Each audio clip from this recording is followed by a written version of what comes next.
been lessened or possibly even prevented if only we were better informed. That's why I'm urging anyone facing cancer treatment to get educated. Talk to your doctor. Make it part of your cancer conversation. And if you have LE, share your story. With patients and doctors working together, we can learn and live. Learn more at lymphaticnetwork.org. We are Sports 56, WHBQ Memphis, and W253DF Memphis, Flynn Broadcasting Stations.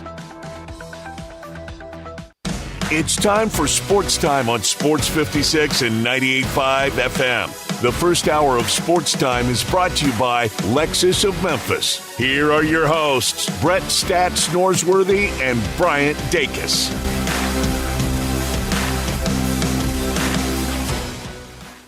Welcome in to Sports Time. Bryant and Brett with you on this Wednesday afternoon, and we're live at Dinstall's 5280 Pleasant View. We're out here, and Brett, I've been looking. We've been logged on. Obviously, as everyone knows, they can watch us live stream as well as listening on the radio. And I've been looking at our Zoom videos that we hook up for the live stream, and both of our backdrops. I wish we could save this and just have this all the time, because I've got flowers behind that I think made out of chocolate. I can turn around, yeah, and all sorts of candy. You got the same behind you. It's just a really good scene out here. But we're out here at Dinstall's. Obviously, kind of terrified this morning when I turned on my radio and I heard, I think it was Dave Woloshyn that said Valentine's Day a week away, and I said, better not be terrified. You better get busy. I saw you shopping earlier. Yeah, I've been walking around trying to get some things. I'll definitely be leaving here with some things to get ready for next week. But everyone needs to come out here, and also not just out here at Pleasant View. We're kicking it off. Yeah, and all the locations. Head out to Dinstall's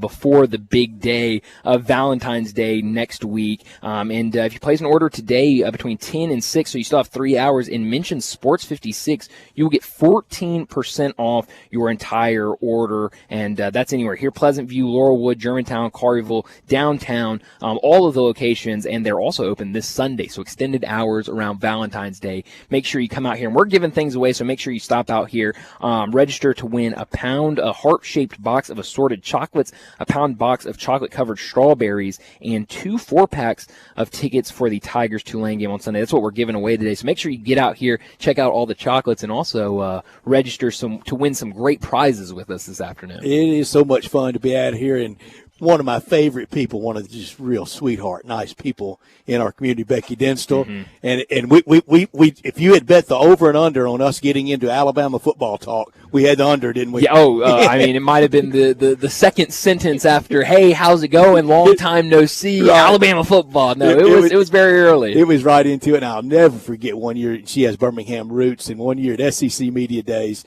she and Charles came by our table with her mother, and came by our table at SEC Media Days to visit with us, and was so nice. One of the highlights of that week, and always one of the highlights of the year to be here. 1 week we count down for that big day of love. I don't think we'd get in trouble for the Super Bowl for calling it the Super Bowl of Love next week, can we? No, I think it is the Super Bowl of Love. I think that's really all you could call it at this point. It is certainly the big day for everybody, and I've heard a lot of people coming in here today just in the last 45, 30 minutes. We've been sitting here and trying to get everything ordered, trying to get everything ready for Valentine's Day next week. So definitely a time here. Very busy, and plenty of stuff to choose from here as well. It sure is, and plenty of time to get your order in and make next week feel so right. And I told you earlier, move the sample candy away from me right now. Yeah. It is impossible to have one. It is impossible. Well, and that's the thing I failed to mention. We have samples here, so if you come out here, you can try some of the chocolates. Well, we had samples we here did. Until we still do. We didn't eat them all. No, unfortunately, Brett, for your sake, the samples are in front of me, so you would have to reach way over to get them right in front of me. So I'm trying to have my computer screen kind of block that from view, because the old saying, out of sight, out of mind.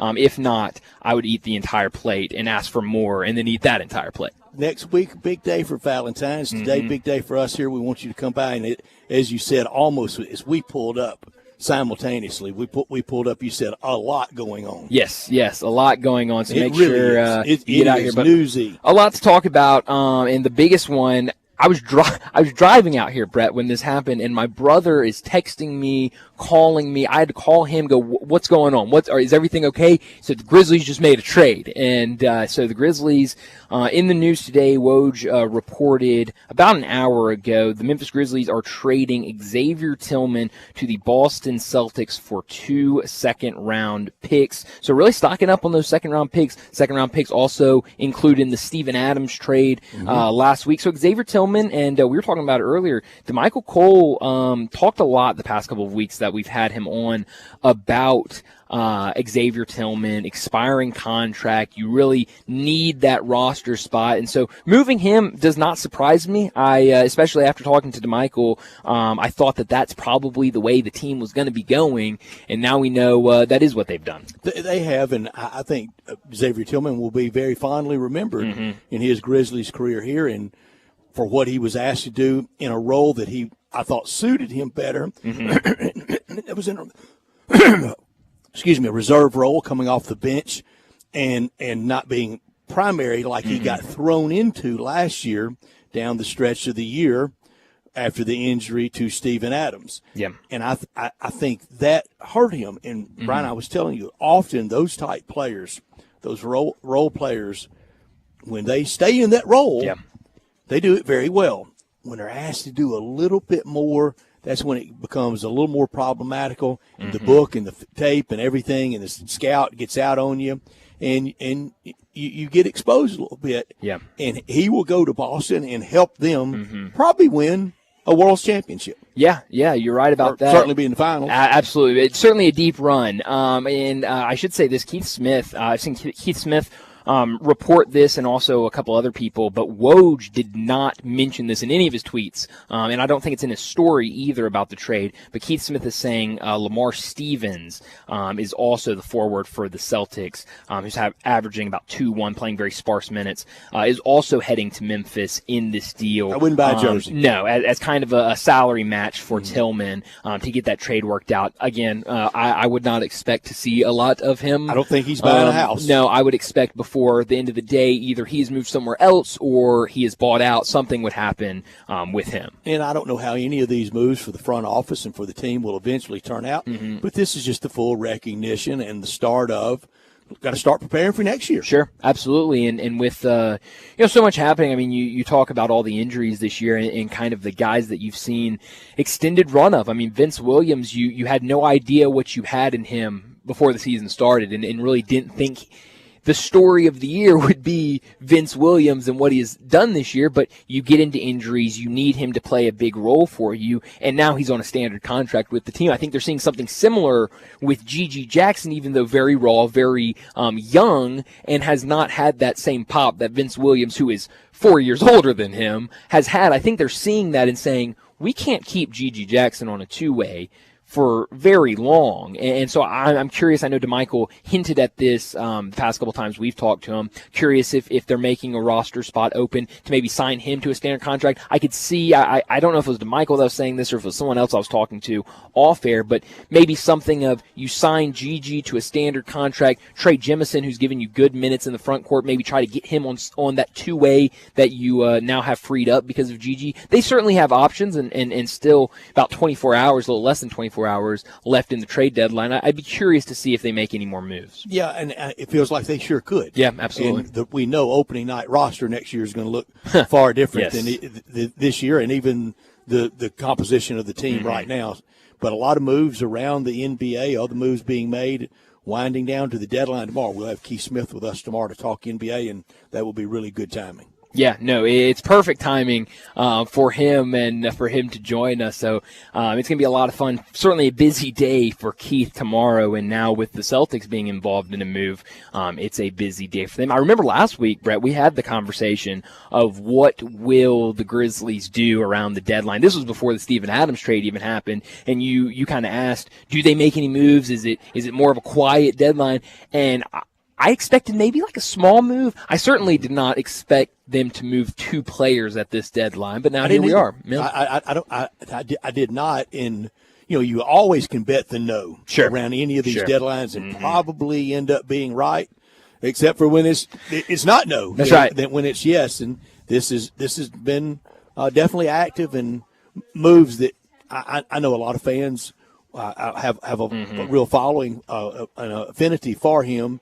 But this is moves that ultimately I think will help to benefit the team. Well, I saw someone point out yesterday, I don't remember who it was, but somebody that covers the NBA pointed out, it seems very quiet right now with the deadline so close. It does not seem like we've had very many moves. And keyword there's deadline. Yes, and so I'm curious how active, because it seems like, and good point by you, it seems like we're always kind of saying that of, okay, day before the trade deadline, where are the moves? Why is nobody doing anything? And then that deadline day, about 2-3 hours out from it, everyone starts making moves. And so I am curious. It doesn't feel this year that we've had kind of the same rumors that we did last year of this guy wants out of here, this guy wants out of there, this team's ready to move on from this team. But I am curious of what moves we see tomorrow. And thank goodness that we do. But, right now, in American sport, we have real labor peace with all the sports. And nothing makes them get moving around any impasse like a deadline. Yeah, we saw it. We saw it with baseball, and you've got to get right up to it, and then you have to realize, whether it's trade or labor peace or whatever it is, do we want to hit the nuclear button? Yeah. So it's going to be interesting, and I mean, you kind of look at some of these teams. I think we saw how active the Lakers were last year, and I don't know. It got them in the Western Conference. Yeah, and I don't know if they can be that active 2 years in a row. But I don't know that they're as desperate as they were. I don't think so either. But I do think they could make some moves. I know you've heard the rumors of them trying to go out and get in a guy like DeJounte Murray and trying to maybe move D'Angelo Russell or somebody like that. There's been so much speculation about the Warriors doing something around the deadline. I think there are going to be teams out there, and it feels so long ago that we were talking about kind of the biggest trade of the season so far, the OG Anunoby trade. But it seems like we'll have a good amount of moves to the kind of big name teams, but I don't know if we'll see kind of a superstar being. And that is the biggest trade of the year. It's hard to believe. It's really hard to believe. You think it gets topped in the next 24 hours? That's a good question, because I don't think we're going to see anybody. Would the Lakers acquiring DeJounte Murray eclipse that? Yes. Okay. But just because I think I would take OG Anunoby over DeJounte Murray. I do think DeJounte Murray's a really good player. Short or long term or both?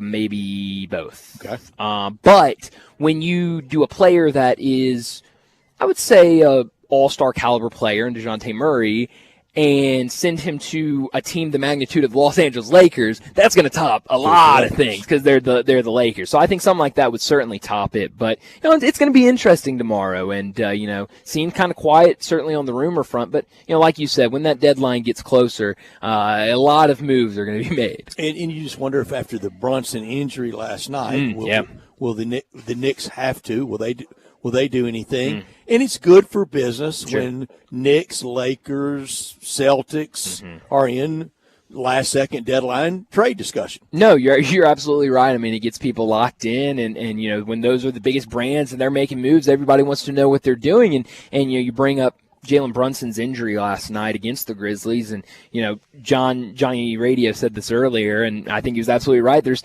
not many more teams in the NBA that need the All-Star break to be here more than the Knicks. I mean, with all the injuries they've had, and now Brunson likely going to be out a couple of weeks with that ankle injury. But I got to give credit to the Grizzlies last night. We talked so much about them fighting. Oh, that comeback! And that comeback was unbelievable. I mean, at about halftime, and it wasn't a Knicks quitting comeback. It was the Grizzlies. I mean, this was a Grizzlies team down, 15, 20 points, and just started knocking down shots and continuing to play hard. And I was really impressed with what I saw them do last night. Just continue that. Yeah, so that was certainly a lot of fun to watch. And, that's what this season's going to be. And I think as long as they, continue to play hard, and these younger guys getting that experience and getting more run with the big league team, kind of take a turn from baseball, but it's good for them, and I think they're seeing a lot. Mentioned earlier with what you've seen from Vince Williams. I think what you think you have now with G.G. Jackson. I was thinking about this earlier, and I heard somebody say this, and I might be something to talk to Keith about. But we always joke about in an alternate universe somewhere, G.G. Jackson is a freshman starting at North Carolina right now, and I think there could be a case to be made that if Gigi Jackson hadn't reclassified and moved up and played as a 17-year-old, super raw, too young, not big enough, we could be talking about him being a number one pick, a top 5 pick in this upcoming draft. Absolutely. We would be. And think of I don't know if it would be millions of dollars, but the Grizzlies spent, I wonder exactly what they spent in the scouting of Gigi Jackson, That's a good question. Of going and watching him play, of bringing him in, of working him out. When I saw him for 2 hours in Oxford last year and said you should draft him. Well, and it really felt like on draft night that you were watching it, and then, you get down to whatever it was, second round, 44th, 45th pick, whatever they got him at. I thought great pick, but easy pick. Oh, I mean, it just seemed like they were sitting there going, all right, second round pick, Gigi Jackson sitting there, or we could take somebody else, but Gigi Jackson sitting there, and everyone said, let's just see. Maybe we get something with Gigi. Better chance we get something with Gigi. You texted me immediately. And it was, I thought, a really, really good pick. I've had my draft misses, though. Well, that's okay. You win some. At least I admit I was a Hasheem guy. Well, hey, well, that's big. That shows the kind of person you are, that you still admit that, because there are a lot of people that do not want to admit that they were ever a fan of A lot of people Hasheem. were with me. Yes, you're absolutely right about that. They've all scattered now. No, they have, and act like that never happened. No, I was never Hasheem. I was the one, banging the drum of don't draft Hasheem. Can't teach 7-3. No, you certainly can't. Well, we're out here at Dinstall's. Let me give you our rundown before we get to top and not top story of the day. 3:30, Blake Lovell from the Southeastern 14 will join us to talk college basketball. A ton to get to with Blake. South Carolina, another big win, but Ole Miss, another comeback last night and looked really good. Sure did, but a lot to South talk Carolina's to. just better.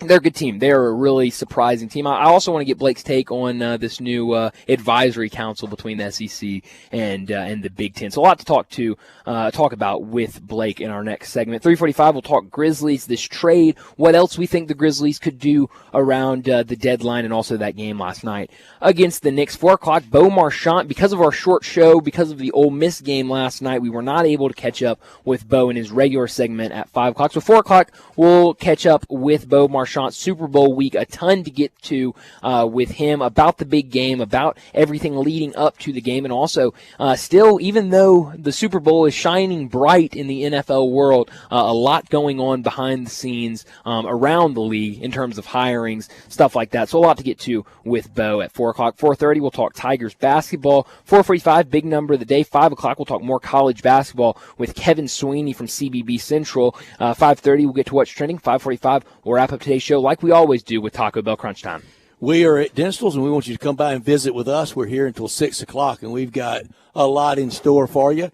We want you to visit with us and enjoy all the candies. The Laurelwood, Germantown, Collierville, and downtown stores, they all will be open on Sunday as we head into next week, the Day of Love, and we want you to come by and visit with us. Bryant and Brett out here, Johnny Hill in our studios at Flynn Broadcasting Producing. And we are Sports Time. Our number is 901-360-8255. And this hour is brought to you every day by Lexus of Memphis at 2600 Ridgeway and online at lexusofmemphis.com. Great offers on all 2024 models, always special leasing options. The one and only Lexus dealership in town. You can call them at 901-334-9673. But they want you to stop by and visit with them at 2600 Ridgeway and put yourself in the driver's seat of an all-new 2024 flagship LS500. You'll be looking and you'll be driving in style, driving luxury and confidence, knowing that every new Lexus comes with complimentary first and second maintenance services. When you purchase a Lexus, you get top-of-the-line engineering and design, and they make for the luxury driving experience. Online at lexusofmemphis.com. Experience amazing at Lexus of Memphis. Top story of the day. Well, Brett, my top story of the day, the Grizzlies making moves ahead of the trade deadline. We were shocked last week. We really were when they moved Steven Adams down to Houston, got Victor Oladipo. Haven't seen Victor Oladipo yet. Hope he's doing all right. I don't think I am either. But got 3 second-round picks in that deal. Now you move Xavier Tillman, and you get 2 draft picks and a player that, again, I think alongside Victor Oladipo, you won't see much of. But now they've got 5 second-round draft picks. I'm curious if they use those around the deadline, if they wait and try to use those in the offseason to make some moves. They certainly have decisions and things to work with before the start of next season. Absolutely, and I think that's what this team needs to do right now. I did see this tweet from Keith Smith, second Keith Smith reference I've gotten in the first segment. The Memphis Grizzlies have 21 players on their roster right now, 15 standard deals, 3 two-way deals, 3 hardship 10-day deals. 10 of those players were inactive for last night's game. The only time I've had to drop that many guys to the inactive side in my roster/depth chart database was during the COVID season. Yeah. And I mean, it's been a special season of injuries and misfortunes for this Grizzlies team. I remember earlier in the year when people were comparing this season to, what year was that, Brett?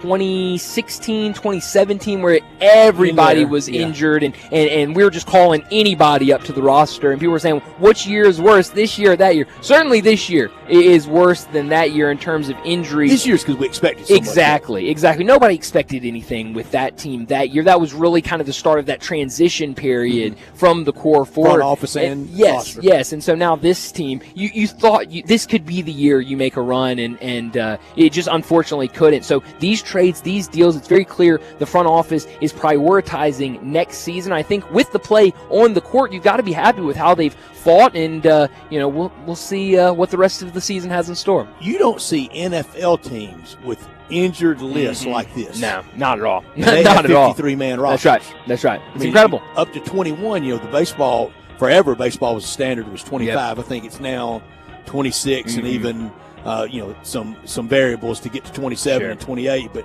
that's a lot of players. My top story this Sunday, it could be win or lose for Andy Reid, and it could be it for him. Yeah. Win or lose, he could be out after Sunday. He's been pretty coy about it all week, but it feels like he could step away. Like Pete Carroll, after getting fired in the NFL, he got the next stop or two right. Mike Shanahan did the same thing. Remember, long before all that Denver success, it wasn't very good with the Raiders, and now his son Kyle, considered already one of the greats of the game, he's got to come through on Sunday. Bill Walsh and George Seifert have Super Bowl championships with that great franchise, and he's got to join them. Hank Stram and Andy Reid's got them for Kansas City. Andy Reid has had his Super Bowl moment. It's time now for Kyle Shanahan to go out and win, and with that win, Doogie Howser, Brock Purdy at quarterback would get one. Not top story of the day.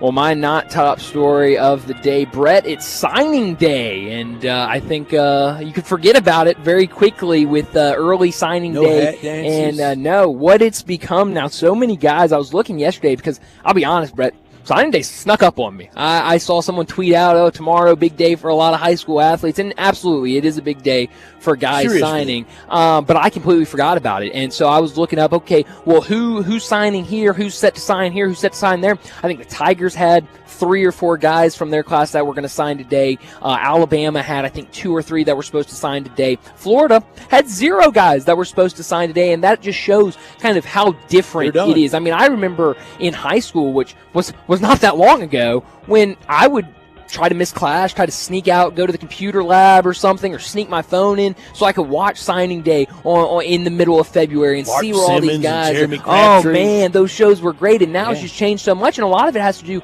with the transfer portal. These high school athletes are so worried about, well, if I don't sign this first signing day, they could go out there and get a senior or a junior, a guy that has that collegiate experience at my position, and that scholarship, that opportunity might not be there for me. And so that December date has really overtaken the traditional February date. Do you like the 2 or do you want 1? You want to keep it with 2 signing days or 1? I don't mind the 2. I think I would rather just have 1 and get it all done with. I want 1 about 2 weeks ago. Yes, that's what I'm saying. If we can meet in the middle somewhere and just have 1 day, that's what I would really like. But, I'm not going to be, freak out factor over the 2 signing days. I would like 1. I never did get freak out factor over recruiting. No. I told you, there was a time that on this day, it was people doing a lot of freaking out. I never had the gusto for it. Is that I kind of like I'll tell you in about 3 years how the signing class. It's probably smart. My not top story, and just like that for the Grizzlies last night, another 6-game losing streak. It's going to be some more this year. It was 6 to start the season. They've had a 1-gamer, a 2-gamer, a 3-gamer, a 4-gamer, 5-gamer, but not a 7-gamer. Tomorrow night against Chicago, want to stop that. Michael Jordan isn't walking through that door tomorrow night. Bulls tomorrow night at FedEx Forum, at Charlotte on Saturday. There's a win somewhere in there, I think, for the Grizzlies. Play hard, break this streak, get Jaren back, finish this year with some style, and on to next year, and try right now. With those deals they're doing today, try right now. Everything's got to go into mid-April, May of 2025, back to towel-waving playoff atmosphere at FedEx Forum. Yeah, I'm with you on that, and hopefully the Tigers can turn that around Thursday night against Temple. But that'll do it for top and not top story of the day. Let me remind you again, we're out here at Dinstall's 5280 Pleasant View. Get out here and get your orders in for Valentine's candy now. Call or stop by for your favorite Dinstall's, Laurelwood, Germantown, Collierville, Pleasant View, or downtown. Their hours Monday through Saturday, 10 to 6 p.m. Place your order today from 10 to 6 and mention Sports 56. You will get 14% discount on your entire order. And Valentine's Day, it's right around the corner. Next Wednesday, they'll start their chocolate-covered strawberries beginning Monday, February 12th. Nobody dips them like Dinstall, so place your order for strawberries right now so you don't have to wait in line when they're actually ready to be eaten. So make sure you get out here to Dinstall's. We'll be out here until 6 o'clock. Well, we need to get to our first break of the day. When we come back, we're talking SEC with Blake Lovell. You already know you can listen to Sports 56 anywhere with the Sports 56 app or at sports56whbq.com. But you can also watch us daily with live video of all of our shows on Twitter, Facebook, YouTube, and Twitch. At Edwin Watts Golf Shops, there's something that binds us all. The collective goal to transcend the ordinary. Introducing the all-new TaylorMade QI10 Max Driver, combining TaylorMade distance with the forgiveness of 10K inertia. Experience your drives in 10K. Visit us in-store for a free custom fitting at your local Edwin Watts Golf Shops or shop us online at worldwidegolf.com. Get there. We all appreciate luxury. We love the newest technology. We want something that sparkles and looks great. Well, I've got it all in one place. It's called Genesis of Olive Branch, right at the corner of Highway 78. That's Lamar. And the first exit in Mississippi, that's Craft Road. Turn left and you will see Genesis of Olive Branch. And right now, you can get the 2024 Genesis GV70 starting at $49,480 with special financing as low as 3.49% on select models. How about the 2024 Genesis GV80? A little bit bigger, starting at $55,995, financing as low as 5.49% with a $2,000 rebate when trading a luxury brand. Call them. They'll even bring you a Genesis at your work or your home for a test drive. They're convinced that when you drive a Genesis, you're going to want one. Call 662-890-6684. Ask for Vinny. Genesis of Olive Branch. Get in zone, AutoZone. Welcome to AutoZone. What are you working on today? Brakes? We can save you 15% on that. We have OE quality Duralast brake pads and rotors in stock, ready for pickup or delivery. We also have calipers, brake fluid, tools, and anything else you'll need to do the job right. When you get Duralast pads and rotors together, you'll save 15%. It's just part of what makes us America's #1 brakes destination. Get in zone, AutoZone. Hi, this is Troy Fiveash, owner of Fiveash Roof Services. If you need a new roof for your home or business, we hope to hear from you and will work hard to earn your business. We are experts and certified in residential and commercial roofing, siding, and gutter installation. I have been serving the Memphis area for over 20 years, and now with 2 of my sons working with me, we plan to be here for years to come. So if you need a roof, please give us a call. On a personal note, what a great time it is to be a Memphis sports fan. With the Grizzlies and the Redbirds and 901 FC, not to mention Tigers football and basketball, it's going to be a fun year. Thanks to Coach Silverfield and Coach Hardaway and their staffs for their dedication to the student and athletes, the University of Memphis, the City of Memphis, and us fans. Five Ash Roof Services, a proud partner of the Memphis Tigers and the official roofer of the Tigers home team. Five Ash Roofing, fair, honest, and ethical. 367-0050 or memphisroofer.com. 367-0050 or memphisroofer.com. Five Ash Roofing. It's what we do. We're here for you. Sports 56 traffic. Good afternoon. A couple of accidents in their clearing stages out here, but right now we're still watching it drag along through Fayette County. It's been a mess today on 40 westbound at the 33-mile marker. They did some road work out there starting this morning, and it hasn't let up with delays down through there on 40 westbound in Fayette County as traffic increases over here on I-40 up by Warford passing Hollywood. Hey, Weimer's Jewelry, located 7525 Highway 64, is your Valentine's Day headquarters. I'm Commander Chuck with your on-time traffic. Now back to Sports Time on Sports 56 and 98.5 FM. This hour is brought to you by Lexus of Memphis. Here are your hosts, Brett Stats Norsworthy and Bryant Dacus. Welcome back into Sports Time. Bryant and Brett with you. We're live out here at Dinstall's 5280 Pleasant View. Make sure you get out here and get your Valentine's Day shopping done. And before we get to Blake Lovell, come on by, and Yeah. I'm not kidding you, Bryant. Almost choked up.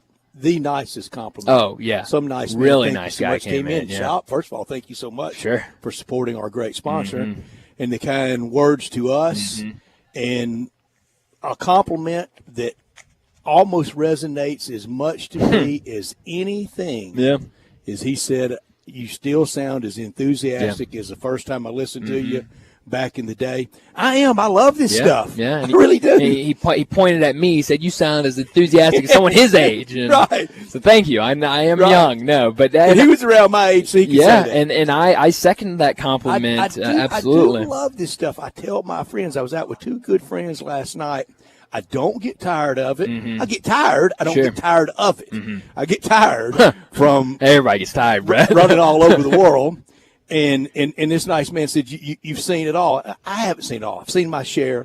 I've had a really good time with this, and there's so much more I want to do and want to see. Yeah. And that was just really uncommonly kind. I really appreciate it. That was a really, really nice compliment. So make sure you stop by and you can give us more compliments. Or criticism. I'll take it. I'll we take get plenty that. of that. That's right. I'll take that as well. But let's go ahead and get to Blake Lovell. He joins us every week from the Southeastern 14. Blake, thanks so much for joining us. I know a lot of SEC basketball to get to. Really excited to talk some hoops with you. But before we get to that, I'm curious your thoughts on the news that came out late last week about the SEC and Big Ten, this joint advisory panel that they are forming to try to address the significant challenges facing college athletics. That was a little blurb from their press release last week. What do you make of this? What were your kind of first thoughts when you saw that they were bringing this to the table?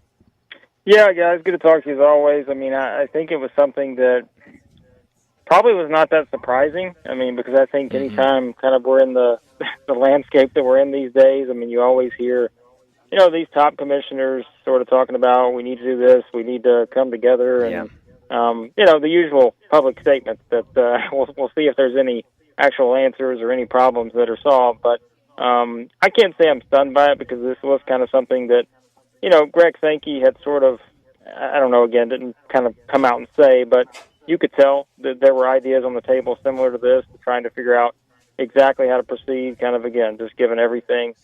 With the nature of where things are, think about how much conferences and the game has changed over the past 5 years, even, right? And it's probably been shorter than that. Shocking. But, yeah, I mean, so I think it's something that's going to at least be interesting to watch to see what things may come out of this, but for now, it's just kind of something that I think at least makes people think that we're heading in the right direction of trying to figure out some of these problems.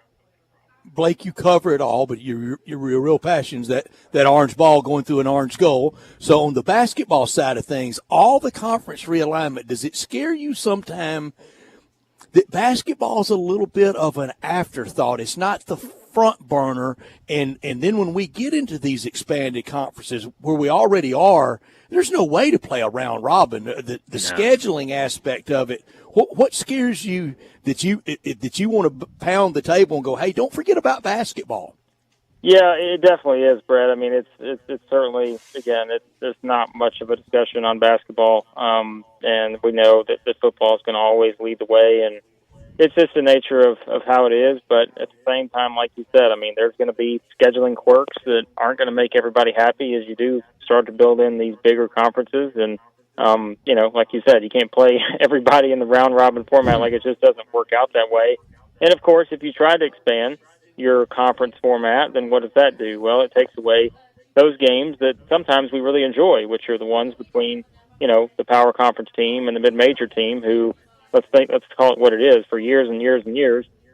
Some of these high-power conference teams never wanted to play the good mid-major teams because they didn't think it would do anything for them if they lost. There's a little more incentive now, just with the way that, you know, rankings and metrics and all that work and how they factor in. But still, my biggest fear actually has nothing to do with the conference, you know, that I cover the most. It's really the conferences that may not get the opportunities that they've gotten, and then what happens when we get to this expanded NCAA tournament, which let's also admit is going to happen at some point. Then it's like, well, what are we doing? Are we watering down the regular season to the point to where we're just going to, you know, take 12 SEC teams and it's just like, you know, you get up to 90 or whatever the number is.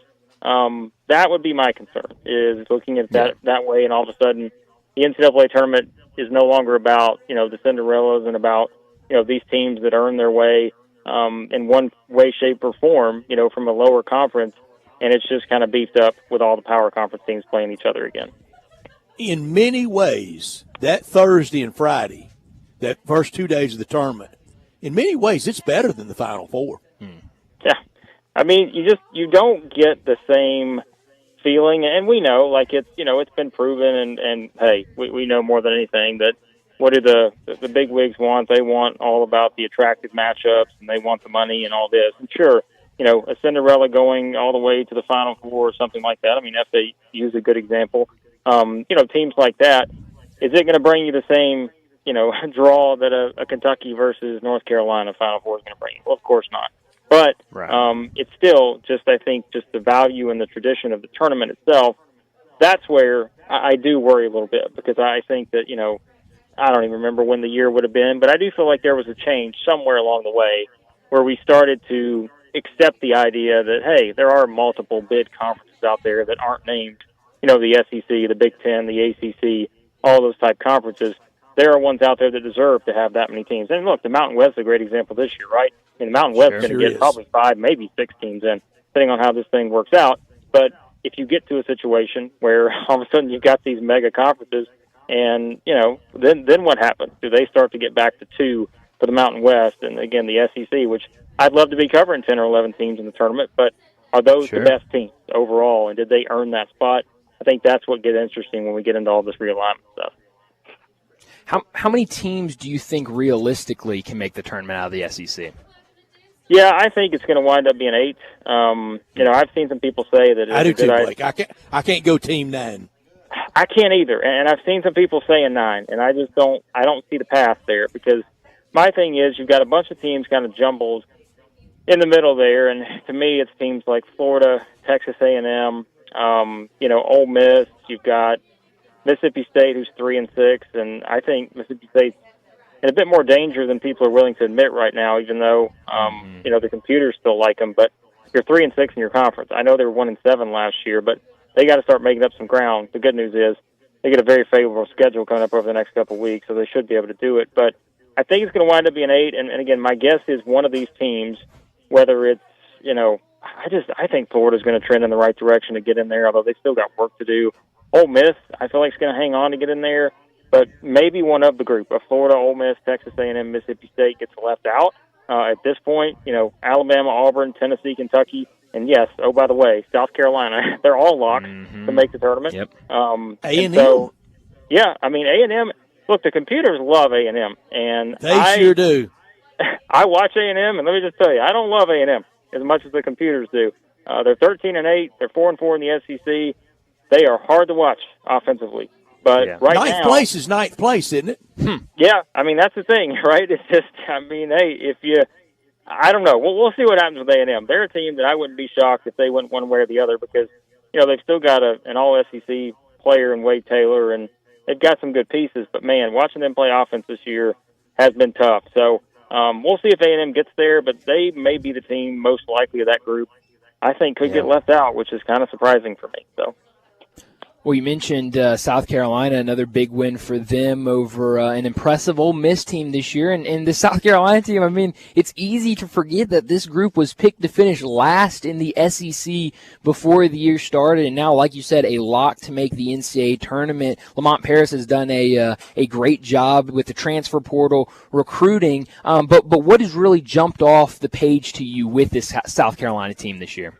Well, Brian, I can tell you that South Carolina fans remind me every day that we picked the 14th in the league. So I can tell you that with 100% certainty. But we're trying to tell everybody to get on board now because, I mean, it's not often you miss on one like this. But, hey, I think it's the power of coaching. And I think it's the reason why Lamont Paris is a front runner for Coach of the Year nationally is because of what he's done with this roster. On paper, this roster does not look like one that you felt like was going to be able to compete, with the upper tier in the SEC. And even a lot of the other rosters. Like I said, they're picked 14th. I mean, that's just kind of what everyone looked at, and there was a lot of unproven pieces. He kind of just went out and tried to rebuild the roster after just a really brutal season last year. And what they've done is they've gone the route of Wisconsin. And remember, this is a guy from the Bo Ryan coaching tree, and what has he done? He's figured out the style that works for them. They're not getting up and down the floor like Alabama, Auburn, Florida, Kentucky, all these other teams.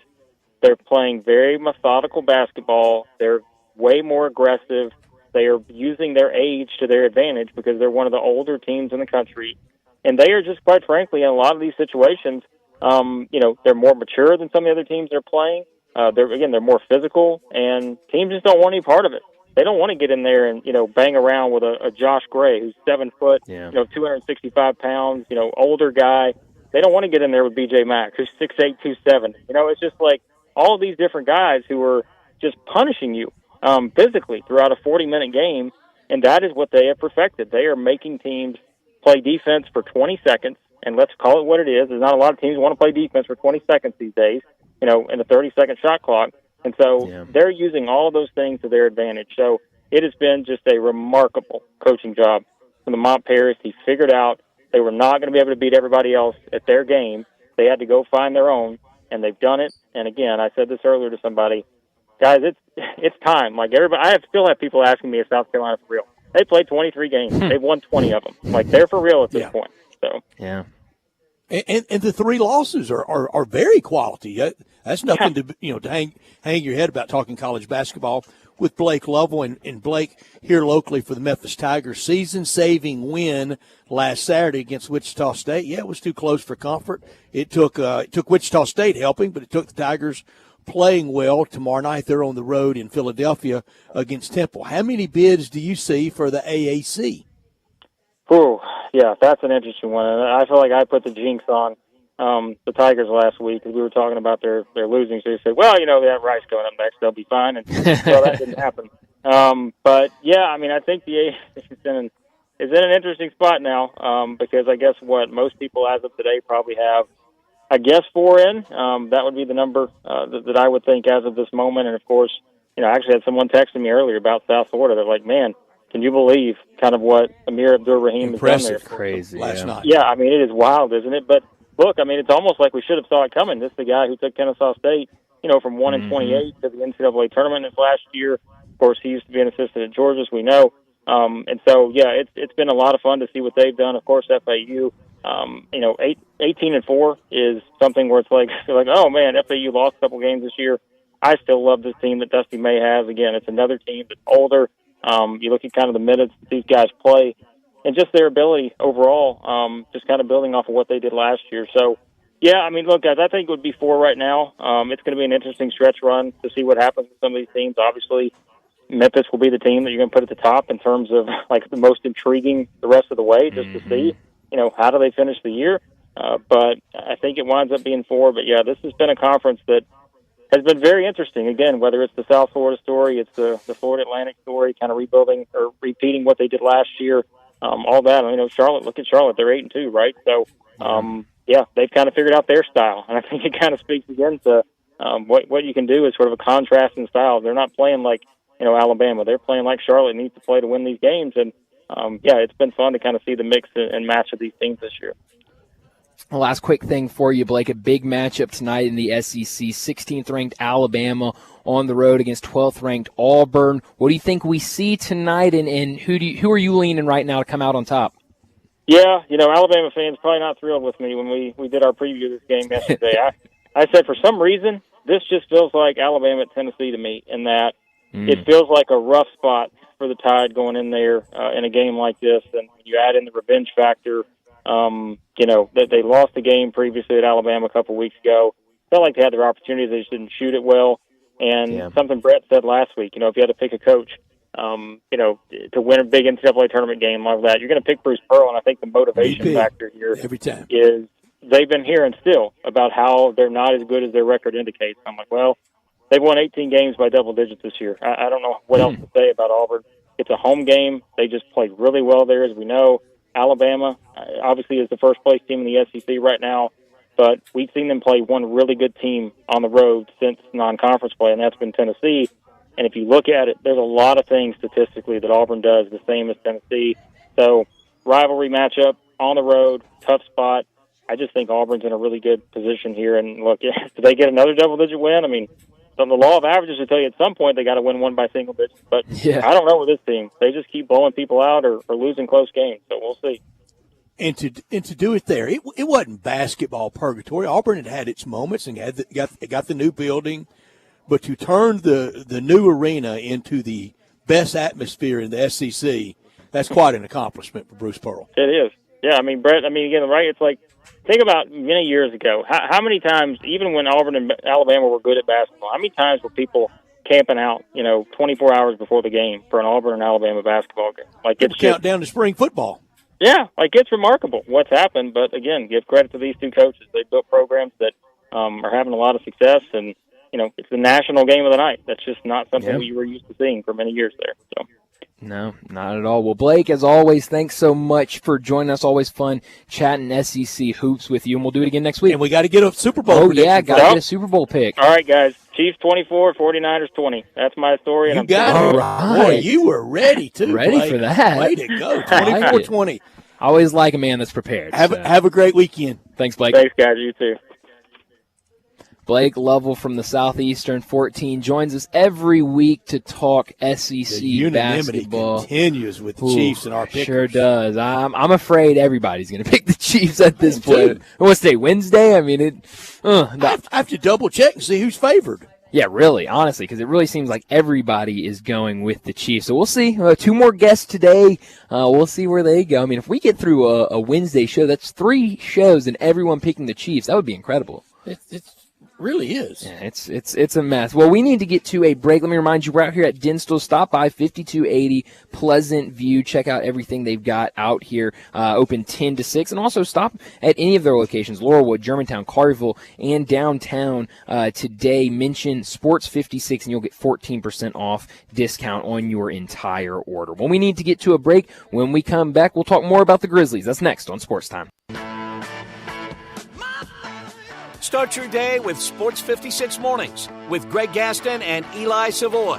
Weekday mornings from 7 to 10, right here on Sports 56 and 98.5 FM. I'm Gary York. I'm the service director at Lexus of Memphis. Our service department wants to be more than just a place where you get your oil changed. We do glass repair, windshield replacement, recalibration of your camera and sonar systems, even wheel repair, tire replacement, all the things you would expect from a luxury automotive dealer. Please check out our website. You can schedule your appointment, check out our specials, hours of operation, or if you'd like to do it in person, please reach out to one of our associates at 901-271-5199. You or someone you know or care about has dealt with a difficult divorce. When facing divorce, you need the attorneys at Rice Law. Nick and Larry Rice lead the firm with 3 generations and 7 decades of experience. Located in Memphis, serving the entire state of Tennessee and North Mississippi. Rice Law is who you need to call. Simple or difficult divorce, they know how to handle it. Call Rice Law at 901-526-6701, or for more information, visit them at aboutdivorce.com. That's aboutdivorce.com. Step up your wings game at East Coast Wings and Grill. With 60 wing flavors and 7 heat indexes, do you have what it takes to turn the heat on your wings up to insanity? East Coast Wings and Grill is family friendly with a large variety menu to satisfy the whole bunch. Sign up today for their loyalty program and taste the rewards. For every $1 you spend, you collect a point, earn 100 points, and receive a $5 reward. Next to Lowe's off Highway 64 in Bartlett, come try America's best wings at East Coast Wings and Grill. Getting your guaranteed maximum refund with TaxSlayer feels like saddling up and chasing down. Look at that sweet moolah! That big old cash cow.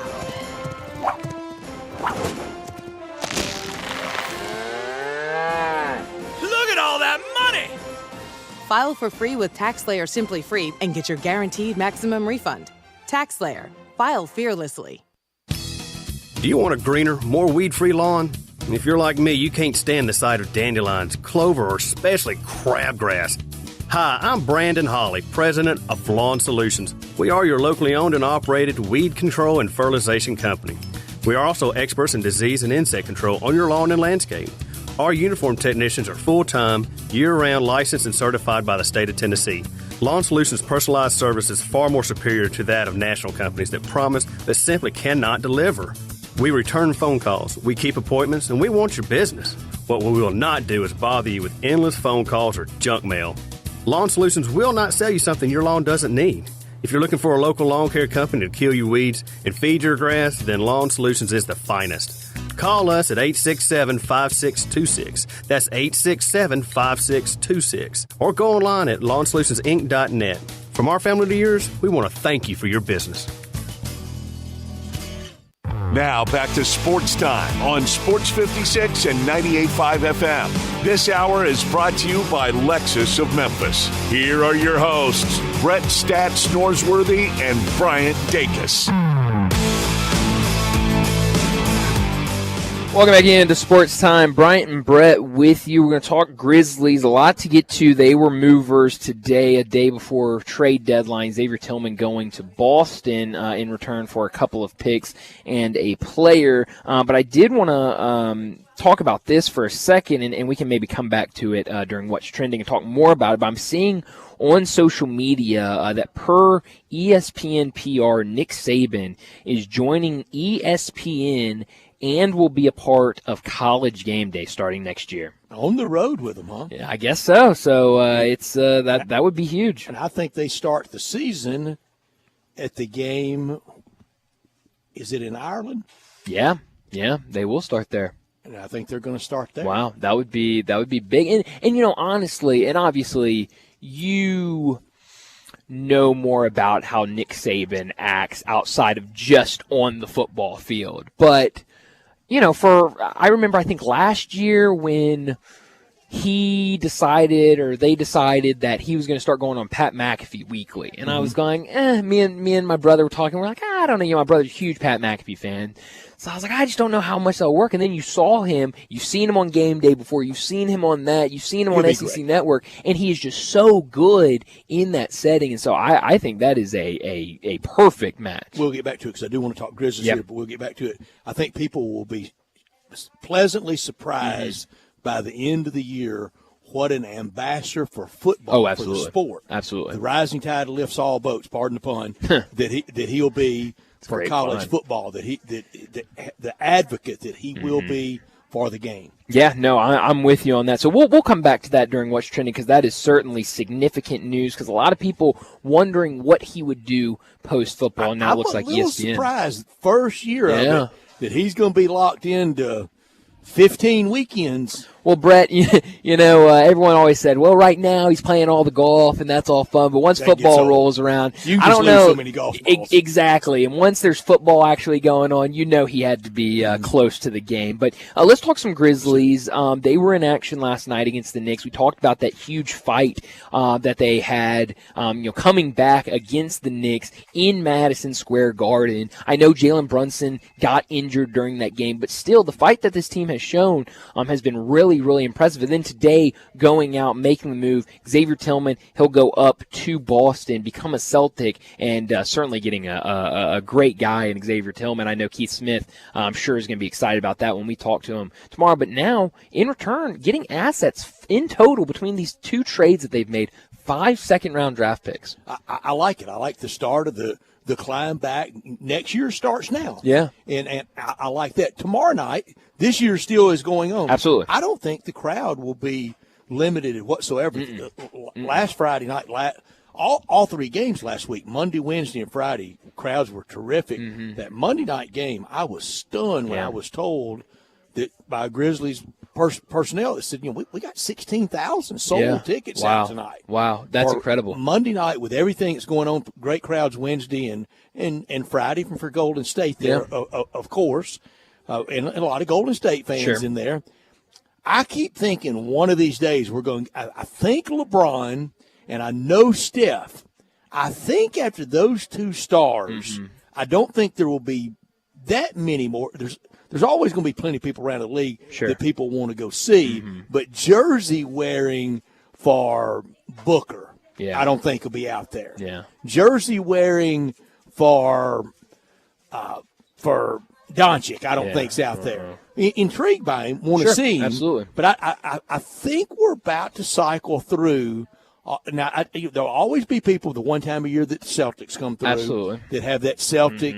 They think they have that Celtic in them, and they do. And a little same applies for the Lakers. But for individual stars, we got to be close to the end of that. Yeah, you think you'd be close. I mean, like you said, Curry, LeBron. I think Kevin Durant gets a little bit of that, but I agree. At this point, I mean, Kevin Durant's been with so many teams that, a lot of jerseys. Yeah, I mean, how many? What kind of jersey are you going to wear? And I remember I went to when Brooklyn was in town last year when he was still a Net. So was Kyrie Irving. I saw a lot of Nets jerseys, a lot of Kevin Durant jerseys. There will always Warriors be a Kobe jersey. Sure, absolutely. When the Lakers are here, and tomorrow night, there will be a Michael Jordan jersey tomorrow night. Absolutely, There might even be. There certainly will be 23. There might be a 45 with the Bulls. There might be a Carolina jersey. Yeah. I always like it. Oh, there will be a Carolina. I can assure you. That might be my best bet of the night. There will be a Carolina jersey. It sure could be. Yeah. I always like it when Kobe Bryant comes to town, and there's always that one person that has the Lower Merion from high school. Oh jersey. yeah, that's another very like popular. That guy. That's a cool jersey for sure. But no, you're absolutely right. The crowds have been really, really good, and I have not come across one person that has said that talking Grizzlies and they say that's it. Well, man, burning the tickets. The season's over. All these injuries. I don't care anymore. Everyone I talk to, man, these guys are fighting out there. Man, these guys are playing hard. Man, this is fun to watch them. Yeah, and people are getting joy out of watching these younger guys play, watching these younger guys really fight, and so it's been really cool to see. I think we get another good crowd going on. 2 more months. I was just about to point that out, Brett. We still got a lot of season left. If we only had a month left, I think we could sustain kind of this heat to the finish line. Yeah. It could get spotty post NCAA tournament. And that around NCAA tournament. Absolutely, and that could understand. Well, and that could come a lot.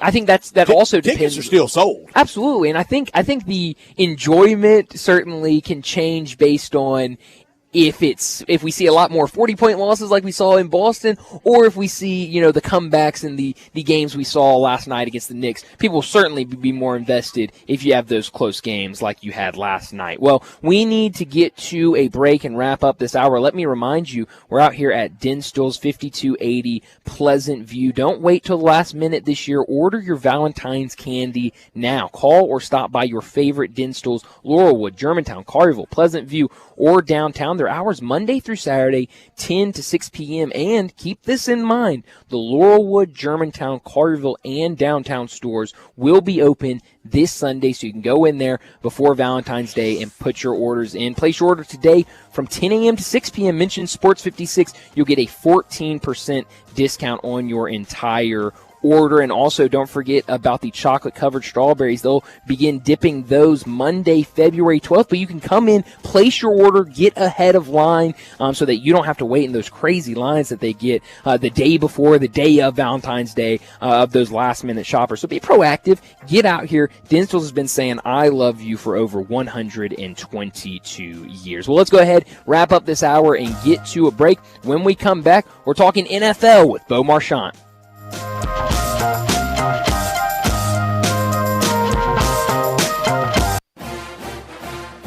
Hey, Tiger fans, join University of Memphis women's basketball on Saturday, February the 10th for 901 Women Day, when the Tigers take on the Tulane Green Wave at 2 o'clock at the El Marone Fieldhouse.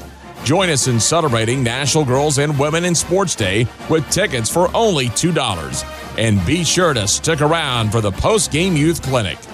Be there, be loud, and go Tigers go.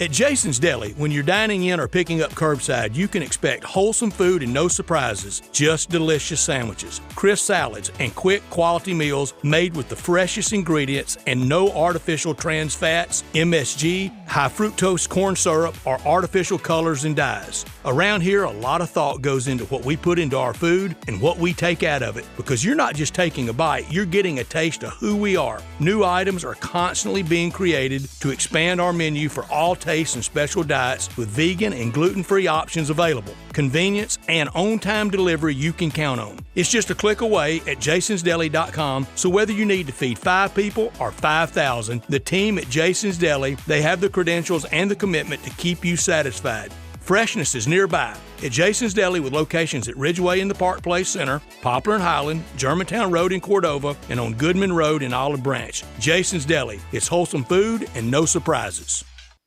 This holiday season, give the gift of Gould's with a Gould's gift card for someone you love. It's the perfect gift for everyone. The Gould's gift card doesn't just send wishes, it grants them in store and online. Just come to any Gould's and pick up a gift card, or go to GouldSalonSpa.com to purchase online. That's GouldSalonSpa.com. Happy holidays from Gould's. Gould's Salon Spa, locally owned and operated since 1932. Looking for the most thoughtful, most romantic gift for the one you love this Valentine's? At Genesis Diamonds, celebrating love is what we do. Maybe it's a simple pendant, or maybe it's an exquisite, one-of-a-kind designer ring. Genesis can help you pick out the most memorable and special piece of jewelry for the occasion. And to make it even sweeter, now till Valentine's, whether you spend $199 or $199,000, Genesis will give you some chocolates, fresh flowers, and dinner out at no charge. It's a one-stop ultimate Valentine's experience. When you buy any piece of beautiful jewelry, we'll give you a bouquet of beautiful flowers, some yummy chocolates, and a gift card for dinner at Restaurant Iris. So join us at Genesis Diamonds. See our spectacular collection of rings, earrings, pendants, bands, bracelets, and more. Priced from $199 to $199,000. Let our non-commissioned experts help you find that perfect ring that'll warm their heart and, for years to come, be a symbol of your love. And we'll throw in the chocolates, flowers, and dinner as our treat. Happy Valentine's Day from Genesis Diamonds. On Poplar at Perkins Extended. At quantity, see store for details. Chris Price, it's so good to see you. And you have a new business? Yes, Dave. MetroBuildersMemphis.com. Have you noticed water stains on your ceiling? With storm season here, take a walk around your home or business and look up. Make sure there are no water stains signaling a leak prior to the heavy storms coming in. If you do see signs of water, call me. My team and I will come out, diagnose the problem, and prescribe a fix. Our team of Hague-certified inspectors are waiting to assist with any inspection or repairs you may need. We have 3 crews dedicated to repairing roofs in the Mid-South. As certified Owens Corning and Mule High dealers, we offer 20-year, no-dollar limit labor and material warranties that offer hassle-free ownership. That's our hassle-free ownership guarantee. Allow Metro Builders' team of professionals to assist you in maintaining your property's integrity and value. MetroBuildersMemphis.com. Your local commercial roof experts. Ask about our commercial roof maintenance agreements. Protect your investment with MetroBuildersMemphis.com. Call me, 901-375-1717. That's 901-375-1717. 375-1717. Sports 56 traffic. Good afternoon. The traffic volume on the increase already, 240 on to 385 Bill Morris Parkway. I can still see that delay in Fayette County, 40 westbound at the 33-mile marker. Coming off the interstate here, again, going outbound, Austin Peay Highway. We've watched that pick up quite a bit just in the last few minutes. Weimer's Jewelry, 7525 Highway 64 is your Valentine's Day headquarters. Shop local this Valentine's season. I'm Commander Chuck with your on-time traffic. We are Sports 56, WHBQ Memphis, and W253DF Memphis, Flynn Broadcasting Stations. National Football League talk every Tuesday with Bo Marchant, covering the NFL Draft at collegetopro.com and the NFL Draft Bible, covering the Steelers for Sports Illustrated, living and running in Eastern Ohio, and on Twitter X at Bo Marchant. Here's Bo with Bryant and Brett. Bo Marchant joins us now to talk the NFL. It's weird today. Usually Bo is like my clock, like my alarm clock telling me on Tuesday afternoon, only one more hour left. I'm all out of whack. Today, 4 o'clock with Bo, very thankful that he could join us a day later because we were off early. Bo, thanks so much for joining us. I know a ton to get to with the Super Bowl, everything going on in the NFL, but I got to start off with the picture that you retweeted or commented to our show with you and Johnny at the Senior Bowl. That is a collaboration that just made my day. That's a team there. Sure is. Yeah. Well, we talked before we went live, and I told him, when we all realized that we were going to be in the same city at the same event, yeah. I mean, I was definitely going to make sure that we met one another. And you guys know, being in the world, everybody out there knows that living in the society we do with so many social media things, like you can literally talk to somebody or chat with somebody for days, months, years, and never meet them face to face. And it's fun to finally put a name to a face, because I always joke around that, and I mean it jokingly, but Johnny has the warmest personality when you come 100%. on. Yeah, and then to actually be able to kind of shake hands and put my arms around and give him a hug of welcoming, it was a wonderful time. Very, very. We're not going to tell the stories about you and Johnny dragging the streets till sun up. We'll keep that to ourselves. We're going to keep that private. Yeah. When I got back, my wife said, "Did you drink at all?" I'm like, "Well, that's yeah. Okay." With Bo, it's more like run the streets. He probably, tore up Mobile running. Bo, have you ever caught in your introduction that I paraphrase from Jackson Brown's song "Against the Wind"? Living and running, running and living. Yes, I didn't, but now I'm going to. It's easy to get things past me, Brett. But now that you said it, it's going to be the one thing I probably hear more than anything now when I listen to it. All right, Bo. Well, it's Super Bowl week. The festivities have already begun in Las Vegas in preparation for the big game on Sunday. And me and Brett have been sitting here and it seems like every break we bring it up that we have not, it's hard to find people that are picking the 49ers to win this game on Sunday. When you look at this matchup, what do you think has gone into that for so many people to think the Chiefs are going to win this week? Is it just because of that dynasty that they've built? Is it Patrick Mahomes and hard to bet against him, what he's done as an underdog and all these numbers that are coming out? What is it that are making people want to bet against a really good team in the 49ers and go with the Chiefs? Yeah, I just think you have to look at I think when you look at the Chiefs, you look at, one, they're a fantastic team, and, it takes everybody, but you're talking about the best player in the sport, and we have some great guys at the quarterback position, but he's even a little bit more magical, almost Michael Jordan-esque, if you will, and I think that's what raises the, barrier or, where, you look at the Chiefs. I think the 49ers are the better team. The Chiefs have the best player, and they have a ton of other great players. So I think that's where you have to look at it. Do you want to take the best player on the defending Super Bowl team, or do you want to take the best team who fell short last year of the NFC Championship and are right where they wanted to be last year at this time? So when they played a couple years ago, I thought this was one of the hardest games to predict, because I thought the same exact thing then, and I'm kind of in that same dilemma now. Is I truthfully believe that the 49ers are the better football team.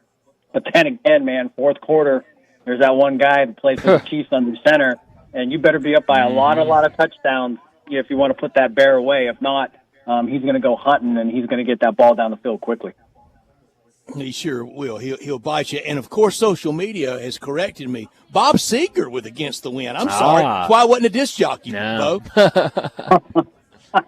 Hey, that's the other great thing about social media. If you foul up, they're going to definitely correct you quickly. You better believe it. Quickly, too. They're going to correct you. The quarterback play on Sunday, it's total mismatch when you look at it. But Brock Purdy, I think he's got to get off to a good start with his run game. If he gets in predictable third and longs, they're going to tee off on him, and he will be the national laughing stock over his play. He's got to play from ahead. He can't be trying to lead them back. Yeah, I think what happened, we saw in the NFC Championship, for them to score 17 in the third quarter, be down 24-10. that's an anomaly. You can't expect that type of performance. All those things kind of won't get away with it twice. Yeah, you just can't get in that predicament and expect the same result, especially against the Chiefs. The Lions I questioned all along. Just to have the ability to just do what they were, unable to do was kind of capitalize and put the Niners away. So, Kyle Shanahan, and that's also this, everybody knows the stats when the 49ers are down heavy. They usually don't have comeback with Kyle, but they did, against the Lions. So that kind of changes a little bit of a momentum there that, hey, we just did it. If this, maybe this happens again, we can do it again. The one thing I think about this game, and granted, there's so many scenarios, but it just seems like, maybe you have a quick start and a slow ending, or a slow ending and a fast, slow start and, a lot of action in the end. It doesn't seem like a lot of these games keep up that momentum. And I think that's what to look for. I think both of these teams are too well coached from all around. I don't expect a blowout by any means. And I think it's going to be a fun game to watch, just like the previous one where Mahomes had to do fourth quarter heroics with Tyreek Hill to, get the Chiefs past the Niners. I expect something along the lines of that same dynamic where, there is going to be some spectacular plays late that eventually lead to one team leading, winning the game. I don't think it's going to be some, 13, 14, 10, 7-point lead where we know from the third quarter on who's going to win the game. I think it'll be a good game, a nail-biter type of fan. If you're a heavy fan of either team, you're going to have an exhausting Sunday. That's a good Sunday, though. Yeah. One thing I'm really excited about for the Super Bowl, and I brought it up to Brett earlier this week, but this tight end matchup that we have with George Kittle for the 49ers, obviously Travis Kelce with the Chiefs, and I saw, I think, NFL Network or something, they were kind of talking about it, did like a segment about these two great tight ends, and so I'm really excited to watch both these guys. I know for Travis Kelce, obviously this season talked about a lot more than in previous, even though all already talked about a lot, but because of who now his significant other is, talked about by a lot of people, but a lot of people pointed out, not his best season this year for the Chiefs. Has had some drops in critical spots. When you look at this tight end matchup, how big of an impact do these two guys have for their team on Sunday? Well, before we get to that, you said he had a significant other? That's right. Yes. I don't know if you heard, but she's like some sort of singer or something. Yeah. I don't know. Oh, yeah. Okay. All right. Well, I'll have to look at that. You should look her up. Yeah, exactly. She might make it someday. Maybe. Yeah. And by the way, I'm totally on board with the whole thing. They can show Taylor Swift as much as they want. So just to clear that. Yeah, listen, Kittle and Kelce, you're talking about dynamic guys. I've always loved it. Ever since I was a young kid, growing up in, near Cleveland, we had Ozzie Newsome. I loved Kellen Winslow Sr. I mean, I always have loved that position. I just have always did. Todd Christensen back in the day for the Raiders, one of the first receivers. Mark Navarro. Yeah. I mean, these guys are just dynamic. So the position continues to just, be such a key factor in the National Football League, and it's going to be a key factor Sunday because you got two of the absolute best, a little bit different in the way they go about being the best at what they do, but nonetheless, and if you're going to take Kelce away, Mahomes is going to, he's going to find other guys, and the same with Purdy and the Niners.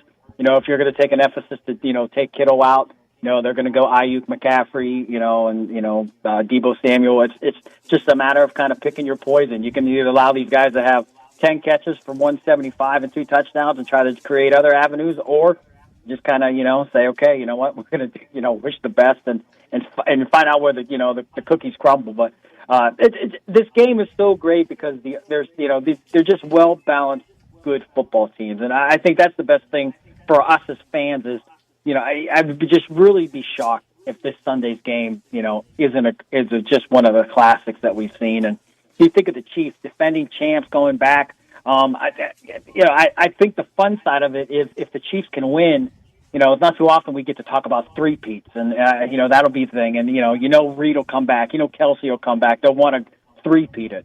So I think those are a little bit of the things that, I'm thinking about long-term is, what happens. I think of Tom Brady with Purdy when they were playing the high-flying Kurt Warner Rams, and, who's Tom Brady? And we know who Brock Purdy is now, but nonetheless, I think Purdy kind of has that Tom Brady versus, Kurt Warner type thing when those guys met, when the Rams and Patriots played, and somehow that, Patriots defense shut down the Rams offense, and and Tom Brady became a legend. So maybe the same thing happens for Brock Purdy. You know, maybe they get that same kind of result. So those are the things I'm thinking about when I look at this weekend. I just think there's so many positive scenarios, win or lose for either team. I just think you could take a lot out with. Today, the story's out there that Patrick Mahomes says he's okay being the villain if the Chiefs keep winning. And as you mentioned, next year they would be coming back for the three-peat. I don't see them as villainous as some. I mean, it kind of cuts both ways with the famous girlfriend of the tight end. Sure. It does, but that doesn't bother me at all, or not much at all.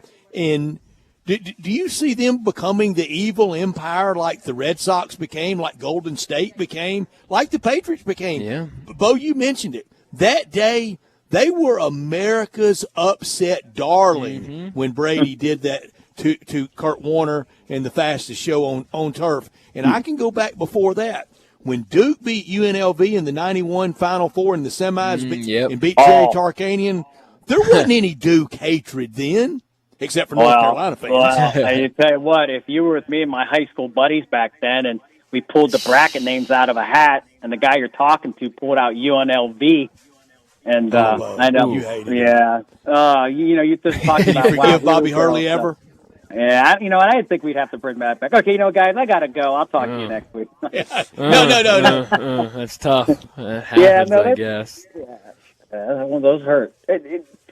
Listen, with Purdy, there's so much. This is how it kind of transcends a guy, but it doesn't mean his career's over. It doesn't mean he'll get back there either. It just there's so much goes into play. I mean, Mahomes lost to Brady, and then he comes back and he gets so there's so many scenarios into this. But I think Purdy is set up to win. We know that, and and his legacy will take a humongous burst of next level if they win. And if he stumbles, or he doesn't win the game, then we'll just. But getting back to Mahomes and the villain, it's the Chiefs. Just people, it's good to be hated because that means you're great and you're loved. You could talk about the Yankees, Tiger Woods, the Red Sox, the Cowboys, the Lakers, the Celtics. If you're the Sacramento Kings, nobody cares. If you're the Detroit Lions, you haven't won. Everybody's rooting for you. Not that they like you; they just don't like the other person. So let Jared Goff and the Lions win the next 5 titles. And then the same people who want to see the Chiefs lose, they'll be saying enough of golf. So it's part of winning. And, Mahomes said the greatest thing said, listen, if you want to make me the villain and I can walk away with 4 more titles, I'll sign up for that contract every single day. I'd rather be a winner and have rings and be a villain than not win and just be liked. So and at the end of the day, when these guys retire, all that fades away and we just look at your greatness anyways. That's right. It all fades away, but it takes a while to get to the fade-away time in retirement. I just looked this up, and for social media that can correct me, and when I'm wrong, fine, I don't mind, like on my lack of DJ knowledge. I'm not comparing Brock Purdy to Joe Montana. I am not. But Joe Montana, he was not Mr. Irrelevant, but he was 3rd round, 82nd overall draft pick, and was pretty well known. Notre Dame, national champion at Notre Dame. The comeback against Houston in the Cotton Bowl in the cold weather, the chicken soup game, he was very well known, much more well known than Brock Purdy. But he was not that until the catch, until Dwight Clark, and 2 weeks later beating the Bengals in the Super Bowl at the Pontiac Silverdome. You don't, and Brady was nobody that day. We don't know that in 5 years that we're not talking about Brock Purdy in pretty lofty terms. Yeah, and that's a great point with Joe Montana. Just say if Joe doesn't make the connection with Dwight Clark and the Cowboys advance, and just say they're the ones that end up beating the Bengals way back then. Do we maybe the dynasty never begins? Maybe Bill Walsh says, you know what, this guy isn't the guy to get us to where we need to be. I mean, that's what goes on. He was trying to trade for John Elway in that stretch. Yeah, I mean, think about that, and it's Joe Montana. So, there's a lot of scenarios, and it goes back to being a 1st-round pick compared to all the other rounds. It's almost like a ace in the hole. It's kind of having your insurance card on you. It's a get out of jail free card. You're going to have so much more leniency when you start to go back in 2nd, 3rd, day 3. I mean, that's where all right, is this the guy? This is our grade. This is why we took him. Blah blah blah. And then you just think, well, can we get better? But the Niners have found a special pick in Purdy, especially as the last pick of the draft. And it's a diamond in the rough scenario. It just happens to be one of the at the position that's most critical, and they were fortunate enough. And listen, we know what they did with Trey Lance, the King's ransom. And, it's so you just don't know. You can put all your hearts in one basket or eggs in one basket and not really care about the other one. And lo and behold, you got a bounty in one basket, and the one you thought would be the best fruit, if you will, becomes rotten. So it's nobody knows. Nobody really does know. Because obviously, and Brett just mentioned, maybe in a couple years, 4 or 6 years, we'll talk about the everyone will be talking about. And he could be with his fourth different team. He really could. But what is the reaction? 49ers win on Sunday. What is the reaction this offseason? What is the reaction going into next season for Brock Purdy? Are we still having these conversations of, he's not a good quarterback, he's just around great players, you give him with different weapons and he'll be exposed? Or do people kind of open up to, okay, this is a Super Bowl winning quarterback and did a lot for this 49ers team? Yeah, well, I mean, for me personally, win or lose, I think he's a fantastic talent. You cannot play and have a team contend where they are and be as successful as they are for the last 2 years since he's gone under center and have that type of success. It just doesn't happen. And the people who are going to harp on him, they're going to want him to fail. They're going to want him to suffer. They're going to want him to look bad Sunday so they can say, hey, you know what, I told you this kid's not the real deal. I'm not going to go that far. Is he Patrick Mahomes? No. But you know what? There's 31 other quarterbacks that start in the league that aren't Patrick Mahomes, and there's some really good ones out there. So it's not a knock on Purdy. Vice versa, if he wins, the critics, they're going to say, well, he was on a great team. He's a system quarterback. They're all in a system, and it's about executing the system to perfection so you can win the football game. So, you can critique and, bash guys as much as you want. I like Purdy. You're not going to have me knock the kid. I think he's done everything exactly right. He came into a difficult situation as well. I mean, knowing that, he had those guys, Trey Lance behind him, that could have just played on his mind. And then he suffered the injury. He comes back and, he misses the NFC, basically the whole entire NFC championship. When he comes back from that, and he comes and has, a spectacular season. 49ers are the number one seed. And here they are playing in the Super Bowl. And we don't know if Brock Purdy played last year in the NFC Championship, all hypothetical. We know the game's different from what the Eagles played against. They played a team with no quarterback. So who knows? Maybe we're talking about Purdy going for his second straight. It's just, a lot of hypotheticals, but a lot of a lot of support for Purdy. And I have no problem seeing him win.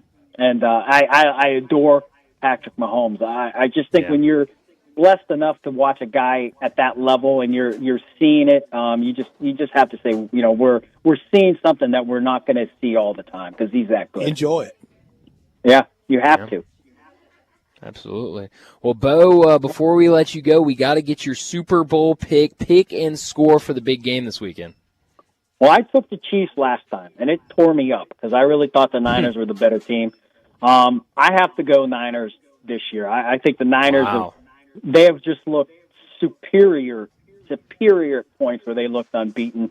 The Chiefs gotten hot in the playoffs, but there was a lot of criticism of the Chiefs going down the stretch late. But they were phenomenal. A couple big road games to get them where they need to be. But I just think the 49ers, they're bitter about not making it last year and the way the quarterback thing went down. And I think they're gonna.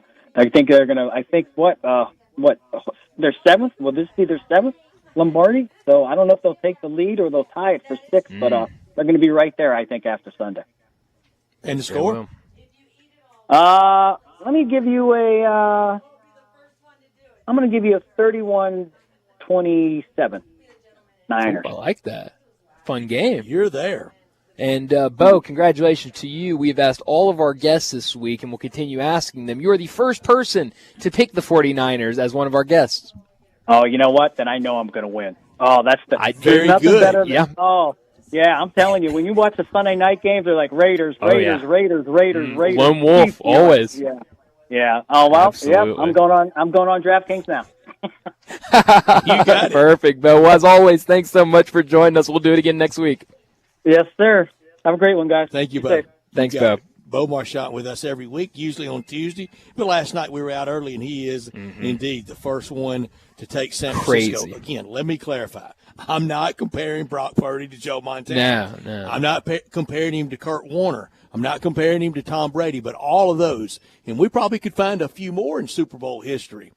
Yeah. If it doesn't go like it did, it's probably ended there. Yeah. Kurt Warner that year with the Rams, we know Trent Green was the starter. And he goes down in I think the last preseason game. Rob Fisher was there and said everybody agreed this is a disaster. Right. Won't win 5 games. That story goes on. He becomes, all everything about his background comes out and everybody knows it, and he marches right into the Pro Football Hall of Fame with a real good stop with Arizona, a pretty good one with New York, kind of as the designated backup veteran presence around Eli.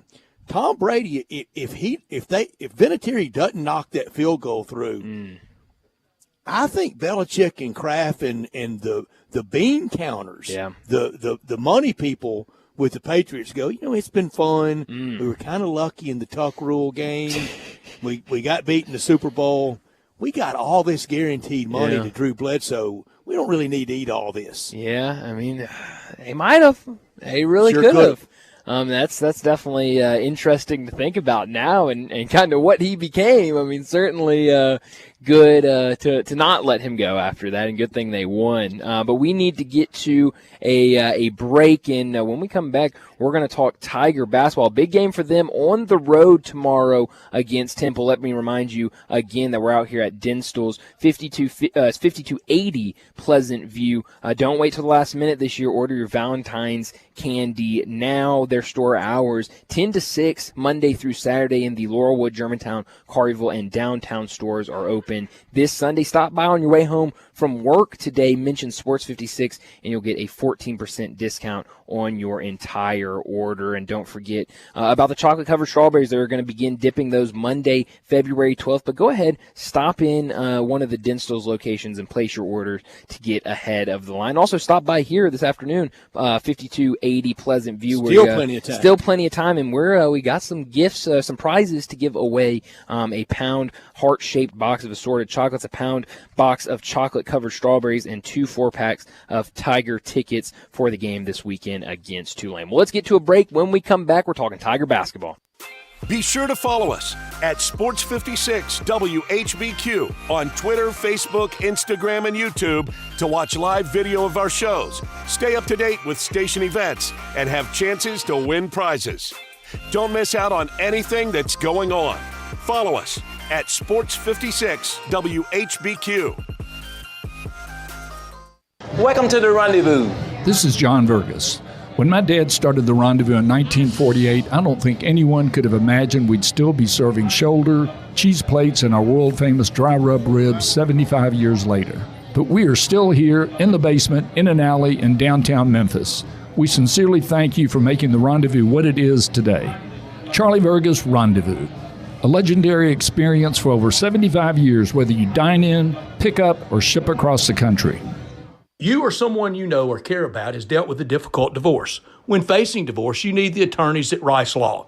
Nick and Larry Rice lead the firm with 3 generations and 7 decades of experience. Located in Memphis, serving the entire state of Tennessee and North Mississippi. Rice Law is who you need to call. Simple or difficult divorce, they know how to handle it. Call Rice Law at 901-526-6701, or for more information, visit them at aboutdivorce.com. That's aboutdivorce.com.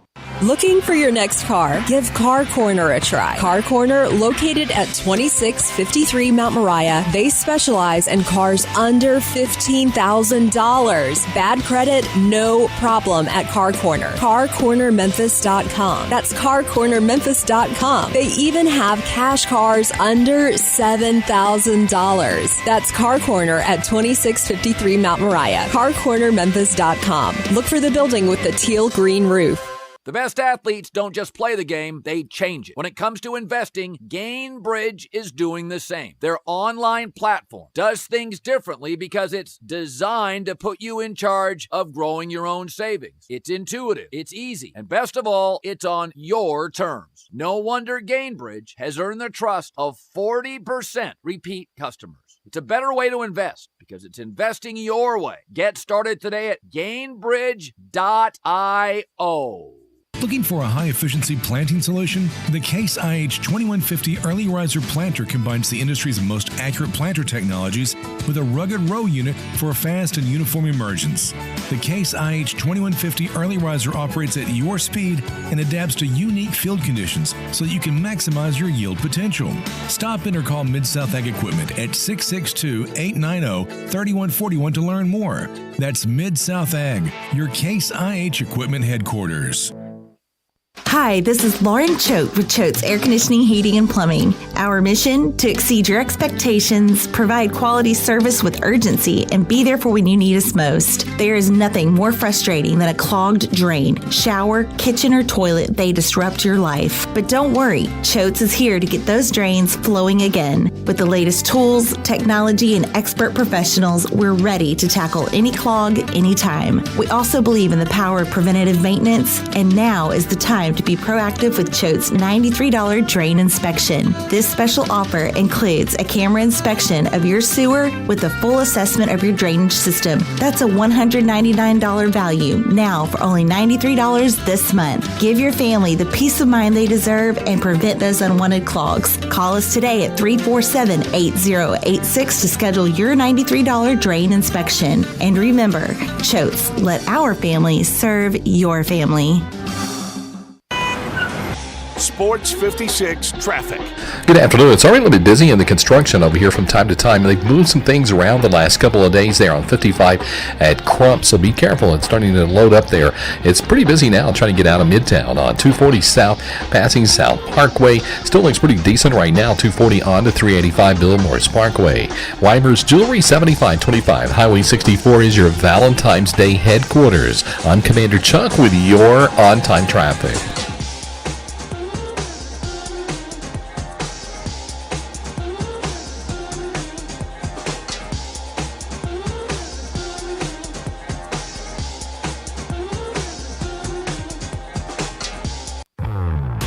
Now back to Sports Time on Sports 56 and 98.5 FM. Here once again are Brett Norsworthy and Bryant Dacus. Welcome back into Sports Time. We're live at Dinstall's 5280 Pleasant View. Make sure you stop out here on your way home and get 14% discount when you mention Sports 56. Oh, I heard him. He said, give me my Sports 56 discount. We appreciate it. Absolutely. So make sure you do the same and stop by on your way home and get ahead for Valentine's Day. We got to get you to weigh in on the how hard ones he asked me. Oh, man. Musial or Pujols? I'd probably go Pujols. Yeah, you have to. Gibson or Carlton? Gibson. No doubt. No doubt. Seeing Pujols, I mean, that's the only one I was able to see. Yeah, I didn't see Musial. Well, yeah, I would. He retired after the 63 season. Right. So I was one. I have no clear memory. No, but I certainly didn't see any of them except for Pujols. There's going to be a Pujols statue. Oh, absolutely. And absolutely. I kind of want it. Since he was a right-handed batter, I kind of want it as a reflection right there by the very famous Stan Musial statue. Yeah. And they would almost be looking at each other. That'd be cool. But then for the Musial family and for Pujols, you would almost want him apart from it, where he would have his, because I promise you, in St. Louis, and at the old ballpark and at the new one, it is standard fare. Hey, meet me around the Musial statue. Meet you at 1 o'clock. Yeah. You know, I don't know if it's as much now with so much technology and texting. Maybe things, not. But it used to be like if you were delivering tickets or meeting somebody that had tickets you were going to meet with, meet me at the Musial statue. That's awesome. I love that. Speaking of Cardinals, since we're already on the topic of the Cardinals, I was watching the Caribbean series this morning. Puerto Rico was playing, and man, Yachty just has the look of a manager. I mean, he just looks the part. Do. And you know, the catchers are they've always been the kind of the best ones. Now the only thing about it, and I'll never forget when, and it was awkward. It was painstaking when the Cardinals had to move away, had to fire Whitey Herzog. Yeah. Bernie Meckless, famous columnist for the St. Louis Post-Dispatch, and Mike Shannon wanted the job. Mike Shannon was I won't say full going to the mat for it, but he was certainly back channel lobbying for it. He wanted the job. And Bernie Miklasz wrote a column that said, please, Mike, don't take it. Cardinal front office, please don't hire him. Because if you do, you know what we're going to have to do? We have to second guess you. Yeah. And we have a bad stretch, we're going to have to boo you. And we don't want to boo Mike Shannon. One of these days, he's going. Yachty's going to be manager of the Cardinals one of these days. It sure feels like it. Changes everything. Yeah. It just our next subject. It changed. Yeah. It is changing. For Coach Hardaway. It is, and you know when you have those stretches that look, and we've seen it here with the Tigers over these last couple of years. The highs, the good parts are 10 times better when it is a former player doing it. They're nothing better. Nothing better. The announcement press conference at 0-0 for every coach is great. But if it's the legendary player, the legendary figure, the son of the program, and for Penny Hardaway, Memphis through and through, when the whole basketball universe wanted him and came after him hard. Nolan Richardson still can't believe he didn't get him. Yeah. And to stay home, to make that commitment, the person that he is, the fine human that he is, it's just perfect. But eventually it gets down to the brass tacks of it. And that's winning and advancing in that darn tournament. Yep. You have to. Absolutely. And so when you hit, stretches like the Tigers are just coming out of, and, it feels like you can't buy a win against anybody, those are a lot more uncomfortable when it is a former player. Tennessee had to have an ugly divorce with Johnny Majors. People just couldn't believe that would happen, and everybody's had that famous former player that it just didn't work out, and you've got to make a change. No, we're not at all. I'm talking about for Yachty or Molina. Sure, absolutely. I'm not talking about it for Penny Hardaway because, as I said last week, in the heat of the moment, I say it again today. He shouldn't be. It's categorically ridiculous. To talk about it, and it's not going to happen. No. That makes it even more ridiculous and categorical not to talk about. No, you're right. And so, tomorrow they're back in action, up in Philadelphia against Temple, and this Temple team is not good. Their only win this season was in a 7-point win over Wichita State earlier in the year, beginning of January. They've lost every game since. Now, their last two games they did force overtime, which is, notable, but, this team's not very good. But I don't know how they got it into overtime Sunday at Tulane. I watched that game. Temple's really bad. Yes. But they're at home. They're desperate. At home. They're desperate. And Brett, I said this to Dave yesterday when we were talking to him.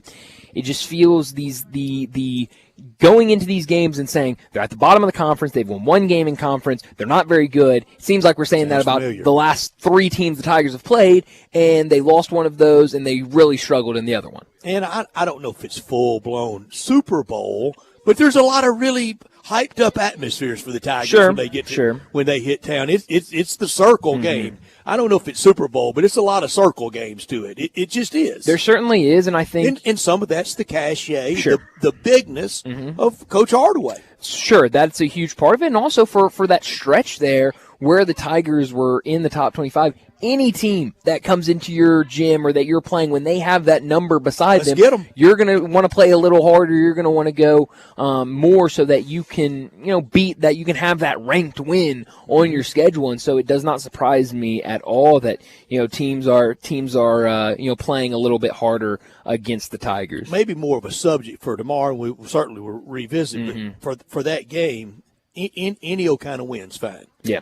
But Jason Mons had just one of the great tweets and reporting angles today about the Tigers' improvement in the net with just last night's body of work over teams the Tigers have already defeated, but also the margins.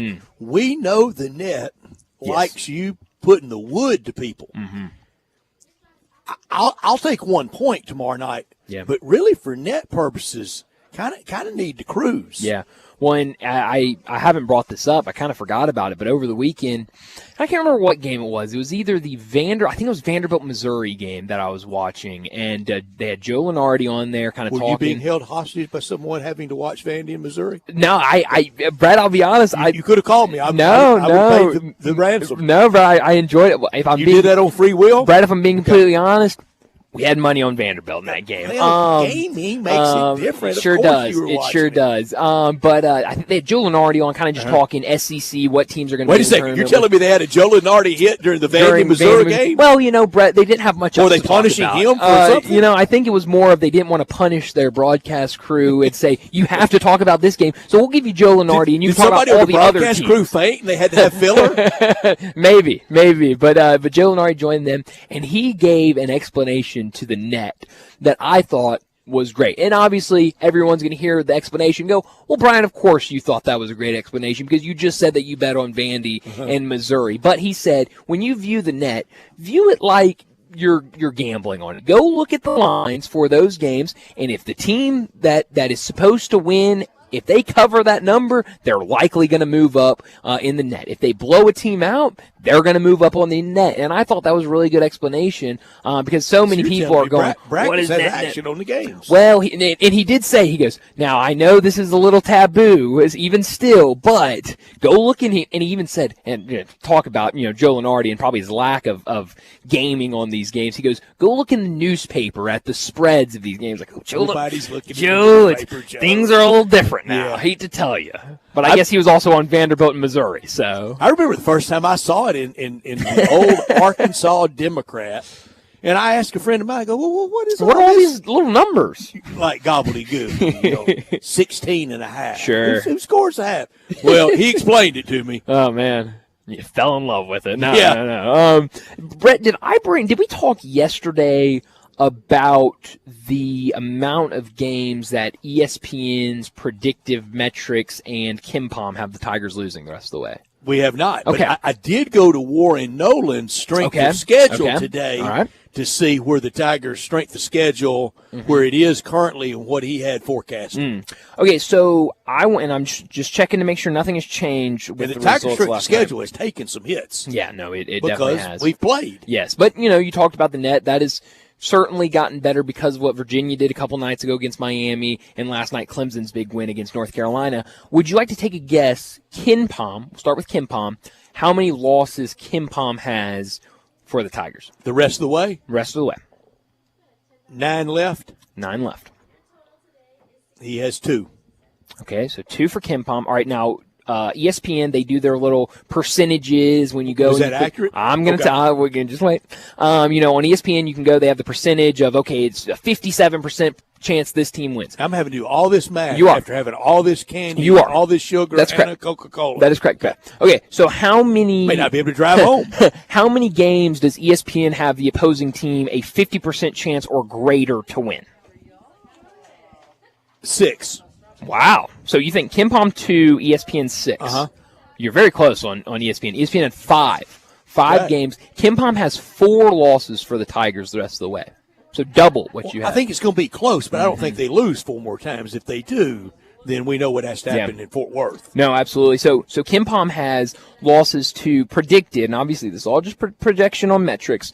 He has losses to North Texas, SMU, so those back-to-back games there in Dallas, or Dallas-Fort Worth, I should say. And then he has them losing both games to FAU, so the home and away to FAU. ESPN had the exact same for those 4. They also had Charlotte with like a 57 or 58% chance to beat the Tigers in that game. I'm still knocked over by Charlotte. I almost fainted when Blake Lovell said 4 from the AAC. Yeah, that was shocking. I think I would bet 1 bid before I would 3. No, I think it's 1 or 2. But much less 4. Could be wrong. Blake's very plugged in. He could be right. And we'll all know on Selection Sunday. Yeah.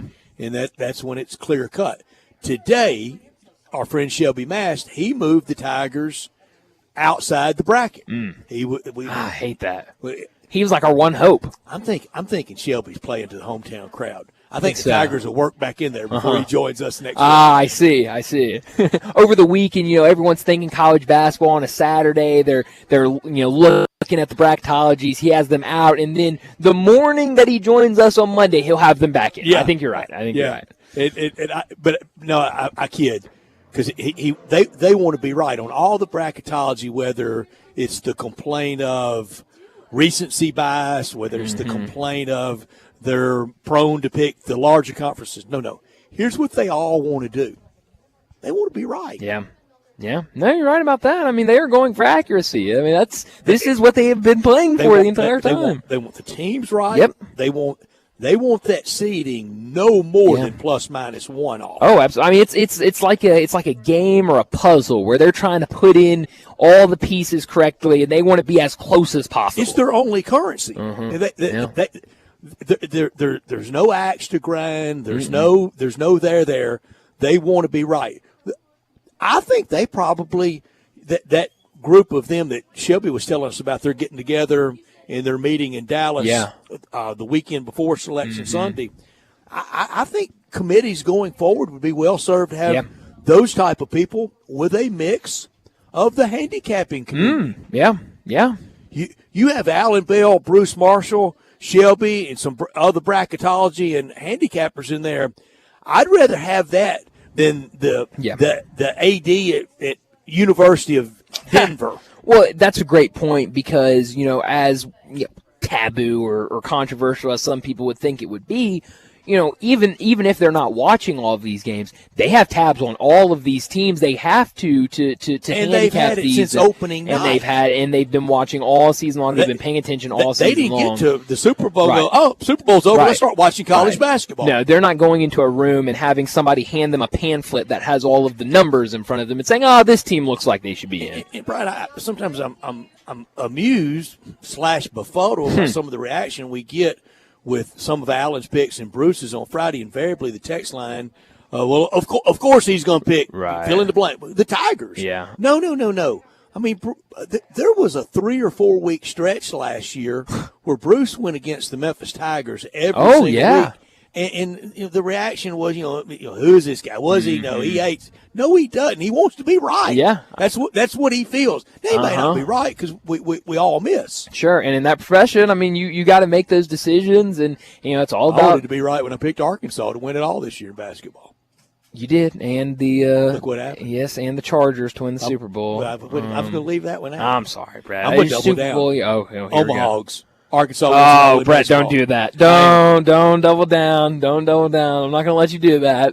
But baseball season next Friday is opening day for a lot of teams. So certainly they need today's weather. Yeah, it's a beautiful day outside today. That's for sure. So it's going to be exciting next week for college baseball fans all over the place. Well, weather's going to be nice on Eli Savoy though. Sure is. He's going to is Hawaii he really? with Ole Miss. Is he really? Wow. Me and Connor were actually, my brother, we were having that conversation the other day of who gets to go to Hawaii. And I said, I think it's probably going to be Eli. And he said, do you think so? And I said, honestly, David Kellum might say, you know what? I'm going to Hawaii. You can do basketball. David considered it, but just thought that it would be a killer with still a lot of basketball left. And loves Eli like we all do. Yeah. Wanted him to get that opportunity and that time difference. I've never been. My parents said it. My mother went twice. My dad went once, and he said, "I'm never going back. There's no way I go back." Brett, do you know what time their first game Friday night? Our time at first pitch? I think first pitch is 9:30 Memphis time.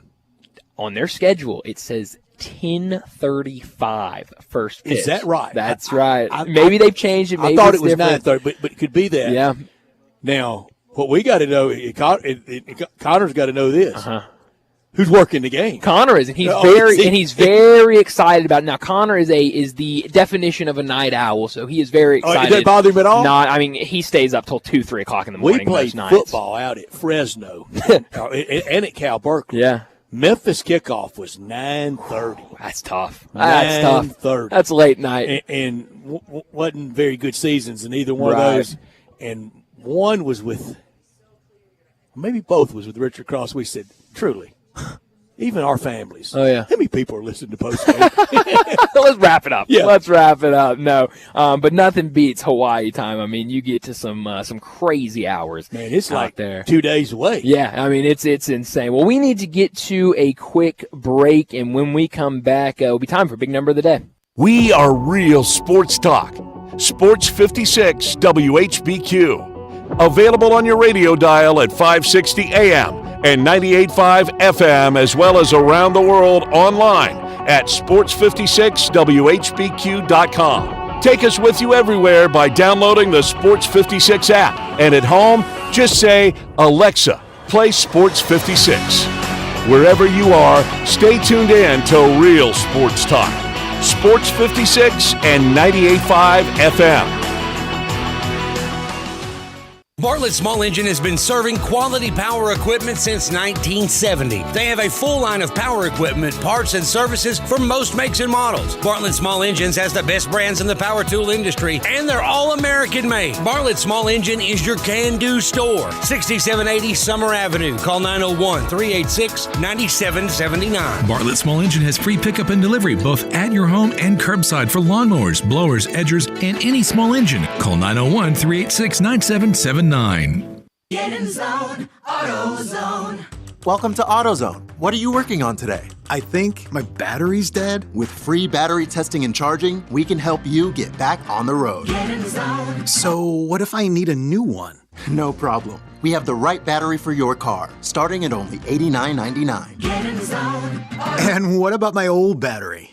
We can recycle it right here at America's #1 battery destination. Get in zone, AutoZone. Restrictions apply. We all appreciate luxury. We love the newest technology. We want something that sparkles and looks great. Well, I've got it all in one place. It's called Genesis of Olive Branch, right at the corner of Highway 78, that's Lamar, and the first exit in Mississippi, that's Craft Road. Turn left and you will see Genesis of Olive Branch. And right now, you can get the 2024 Genesis GV70 starting at $49,480 with special financing as low as 3.49% on select models. How about the 2024 Genesis GV80? A little bit bigger, starting at $55,995, financing as low as 5.49% with a $2,000 rebate when trading a luxury brand. Call them. They'll even bring you a Genesis at your work or your home for a test drive. They're convinced that when you drive a Genesis, you're going to want one. Call 662-890-6684. Ask for Vinny. Genesis of Olive Branch.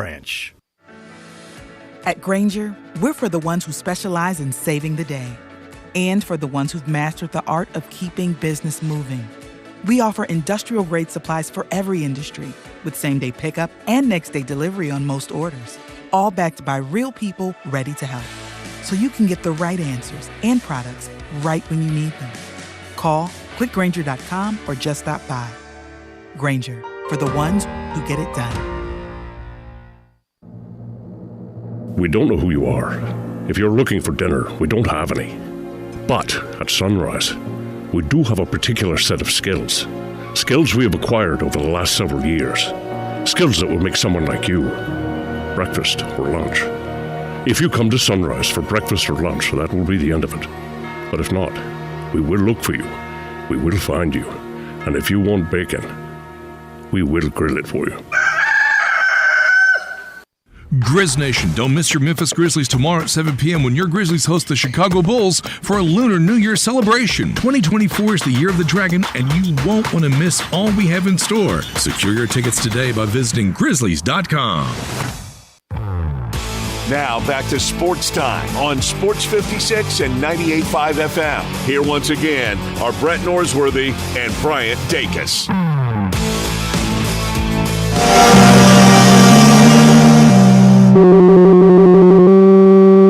Big Daddy. Hello, Big Brand. It's a guy, he wants to be big, then he gets big, he doesn't want to be big anymore, then he gets small, but the suit's too big. Big Daddy. The big boy. You're a big guy. I think she's trying to pull a fast one on Big Daddy. The big number of the day.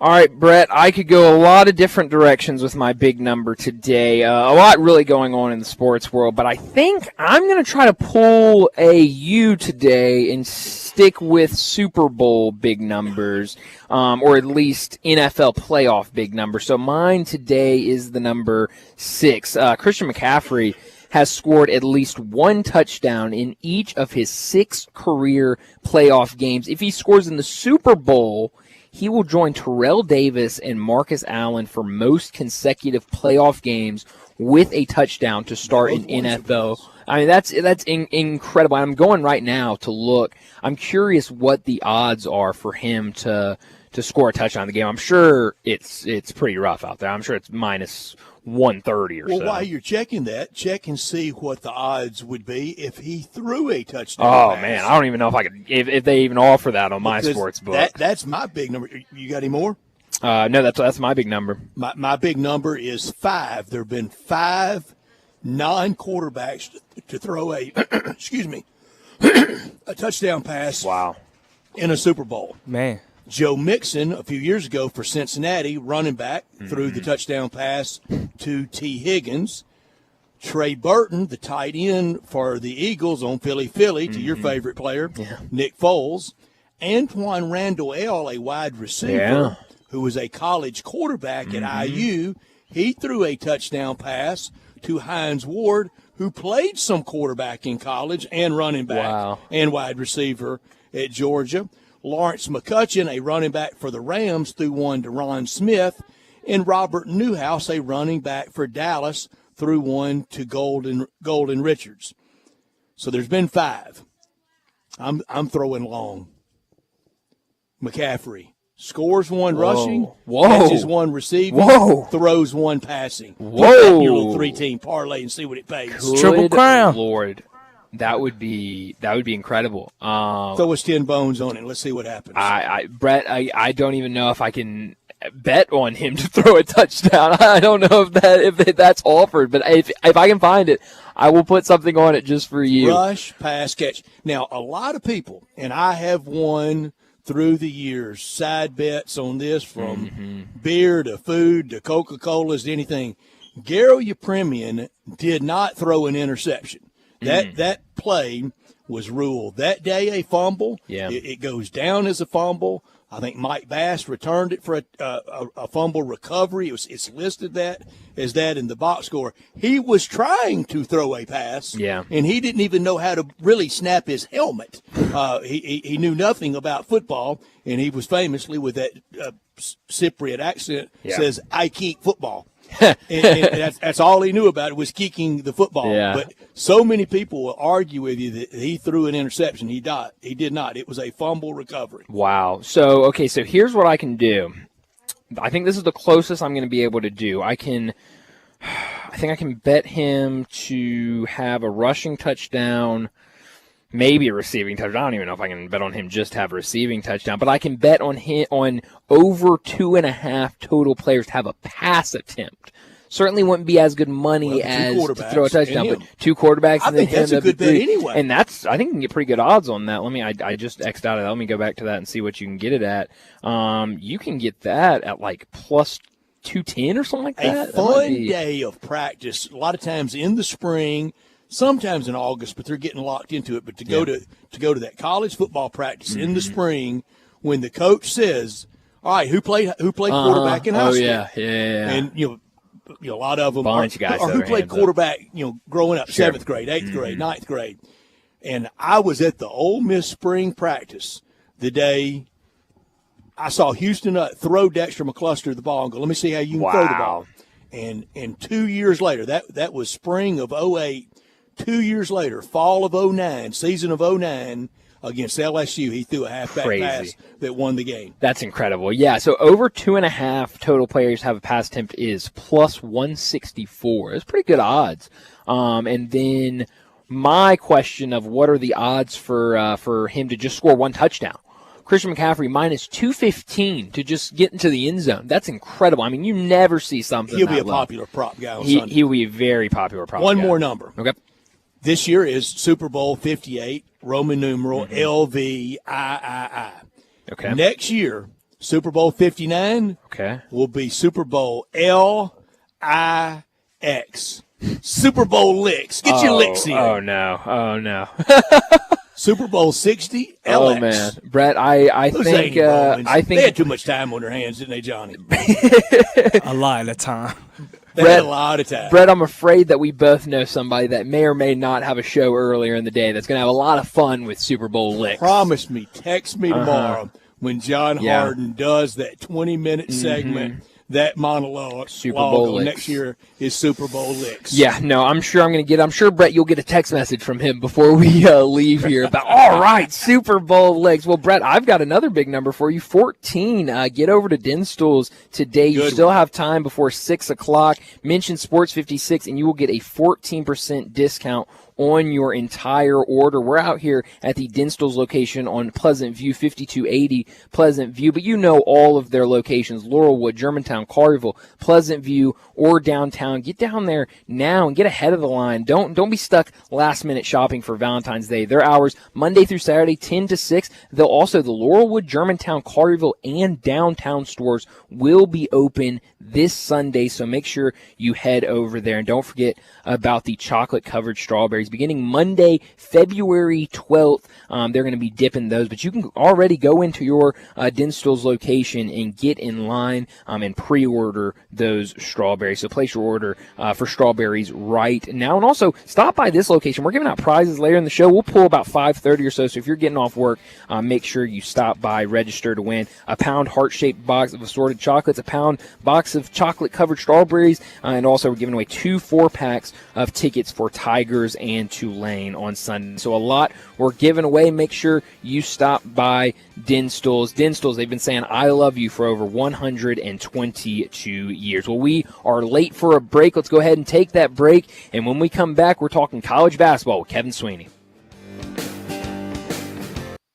Step up your wings game at East Coast Wings & Grill. With 60 wing flavors and 7 heat indexes, do you have what it takes to turn the heat on your wings up to insanity? East Coast Wings & Grill is family-friendly with a large variety menu to satisfy the whole bunch. Sign up today for their loyalty program and taste the rewards. For every $1 you spend, you collect a point. Earn 100 points and receive a $5 reward.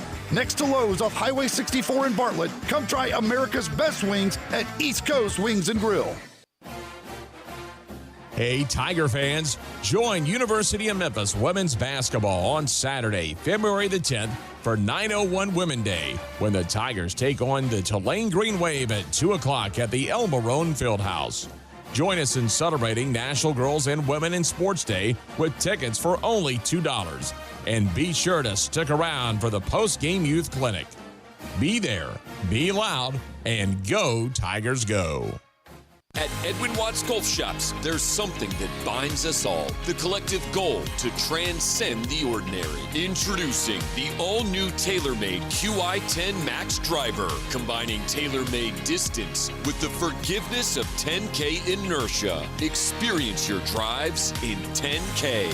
Visit us in-store for a free custom fitting at your local Edwin Watts Golf Shops, or shop us online at worldwidegolf.com. Get there.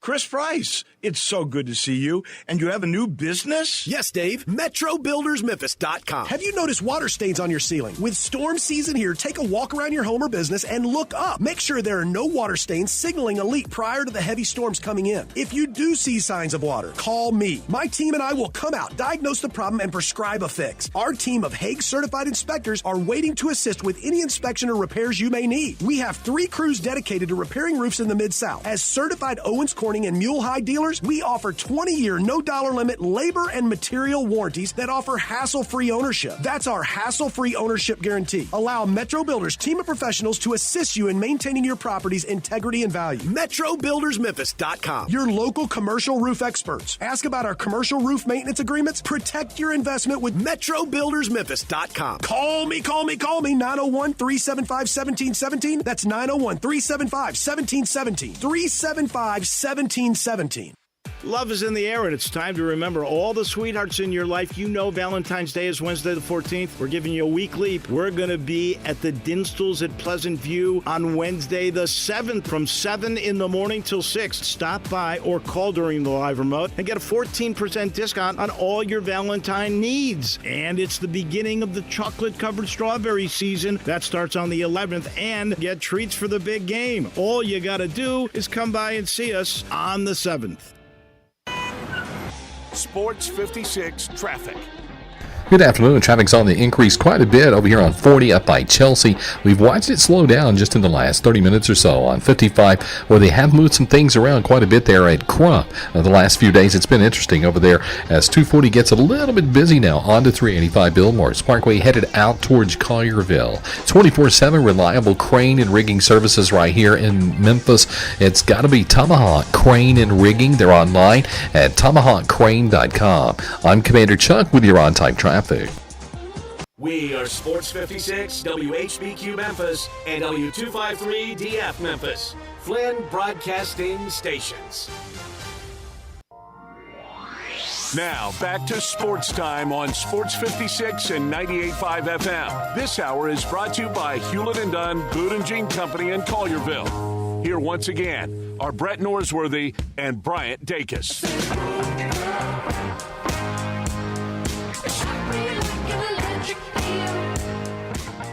Welcome back into Sports Time. Bryant and Brett with you. We're live out here at Dinstall's 5280 Pleasant View. Make sure you still have time to stop by. We'll be here till 6 o'clock.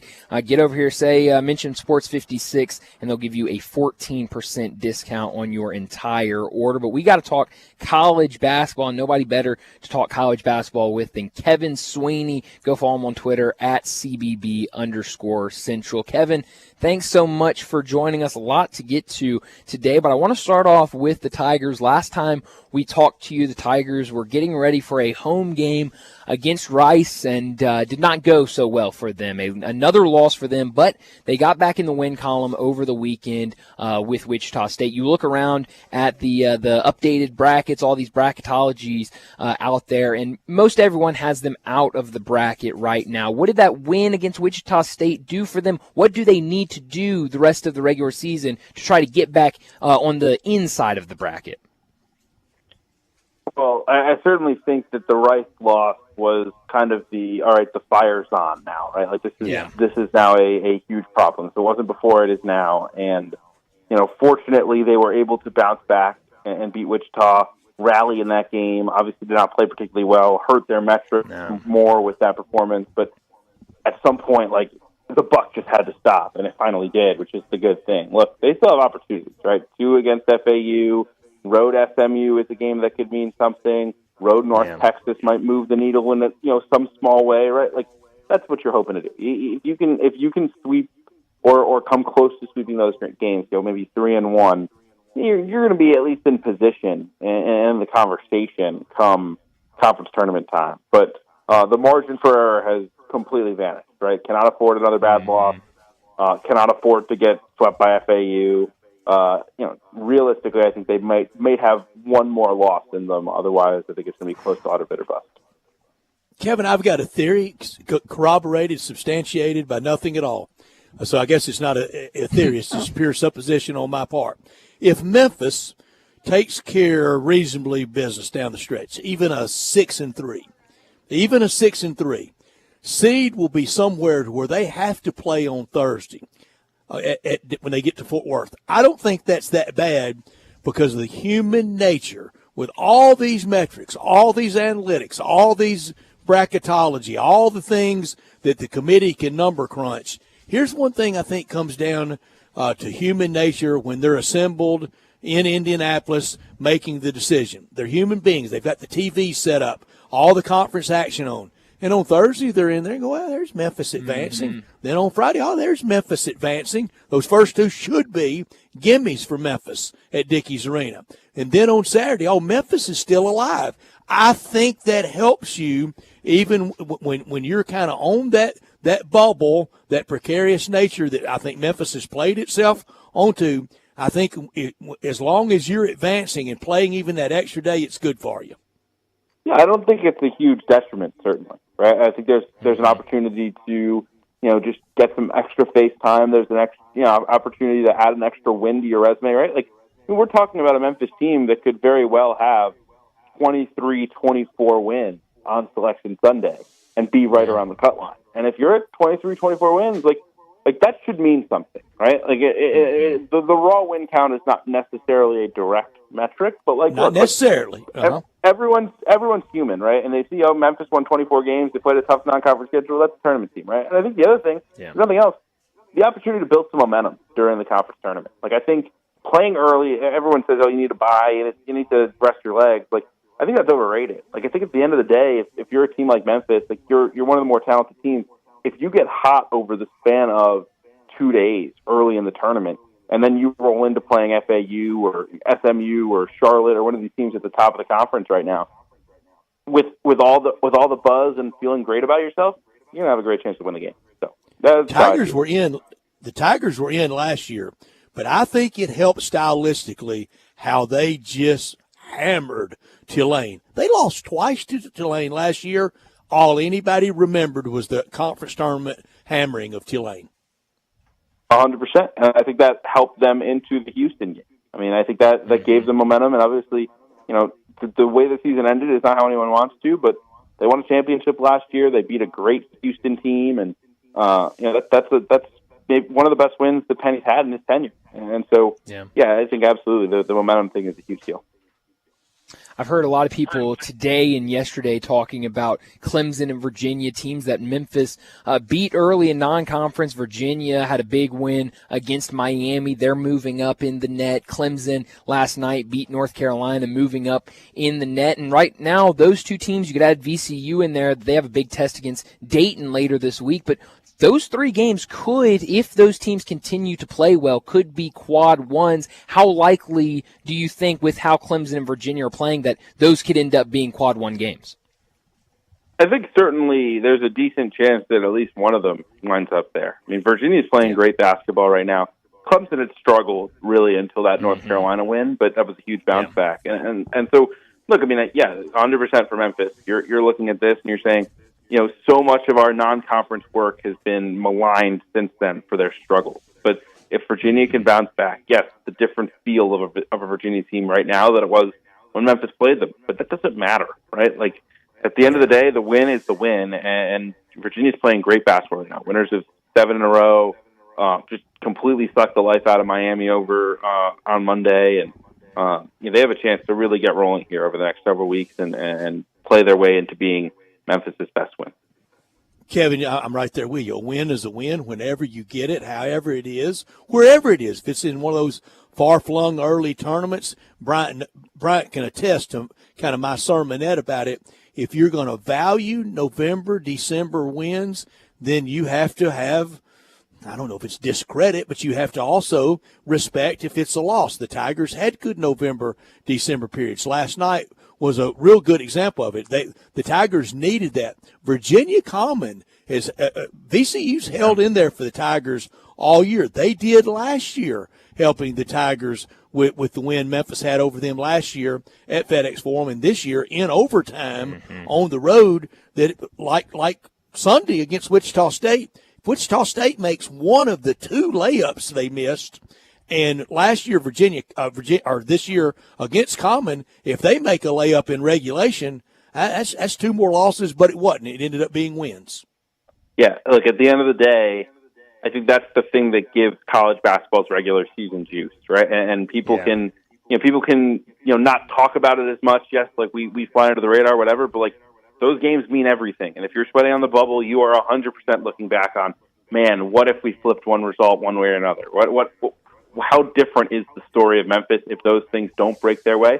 How different is the story if you get a break or two here that during this streak? I think it's such an interesting part of the sport. I think it's one of the things that makes it fun. And I think at the end of the day, like the way you respond to those things defines your season, right? And so for Memphis, right, like the fact that they responded against Wichita State when their backs were against the wall is huge. And we'll see if that builds on it, or it's we're good now. We can go back to the lackadaisical play that they've really put on for the better part of a month. Kevin, I was at FedEx Forum this Saturday, and I mean electric atmosphere for the Tigers and Clemson. Rob Fisher and I went to the game, and then I was off right after that. Yep. And I'm kind of glad I was where I protected myself against saying something completely idiotic like I often can do. But I came out of that game that day thinking both of those teams were Elite Eight teams. Look, I mean, Clemson's non-conference was unbelievable. I mean, you look back now, win at Alabama. That's an incredible win. South Carolina, to beat them. Now South Carolina looks like a top 5 seed in the tournament. They've got size, they've got shooting. Yeah, 100%. I mean, look, like Clemson's resume, they took some bumps in January, but they have started to turn it again. The Carolina win was huge, and they can just heat up from 3. I mean, that's what they did yesterday. Joe Girard, Chase Hunter, P.J. Hall, and then Shefflin, I think, is their biggest difference maker down low. Just toughness, rebounding. Made so many big plays yesterday for them to win over Carolina. Well, speaking of that game last night between North Carolina and Clemson, Clemson gets the win, but on the other side for North Carolina, and I've heard some people say this, but to me, Clemson played well, but this kind of seemed like North Carolina just coming off beating Duke, the kind of emotional win that is in such a heated rivalry game, and then on the other side, you've got a Clemson team that, like you said, has kind of struggled lately in conference play, really needing to stack up wins, and then even after the game, Armando Bacot talking on their post-game show saying that their practice the day before had to be stopped in the middle of it because the practice was just awful, and then guys were late to shoot around yesterday morning. How much does a game like that yesterday worry you for this North Carolina team, or is it just kind of that coming down from the high of Duke and this team can bounce back from a loss? Look, I mean, human nature is undefeated, right? It's inevitable that, like, when you get confronted with, all the high of beating Duke, you're going to lay a bit of an egg the next time out. And the schedule of having to play a good Clemson team probably hurt them. Look, I was disappointed with their defensive effort, without question. Yeah. They just didn't look locked in. They've been so good on the end of the floor throughout the season. But I also think at the end of the day, this is a veteran group. This is guys who understand what it takes to win in college basketball. RJ, obviously Bacot, Harrison Ingram, and Cormac Ryan. Like, I think there's a maturity about this team that maybe younger teams around college basketball don't have, and because of that, I think they'll be able to weather the storm here and bounce back pretty quick. Night before last, it was a bad visual to see a coach that got Miami to the Final Four last year. I don't know if it was a health episode or what it was, but Jim Larinaga late in the game when they were just really getting hammered by UVA, he seemed checked out. A lot of coaches are pretty fried right now, Kevin. He had that look on the sideline.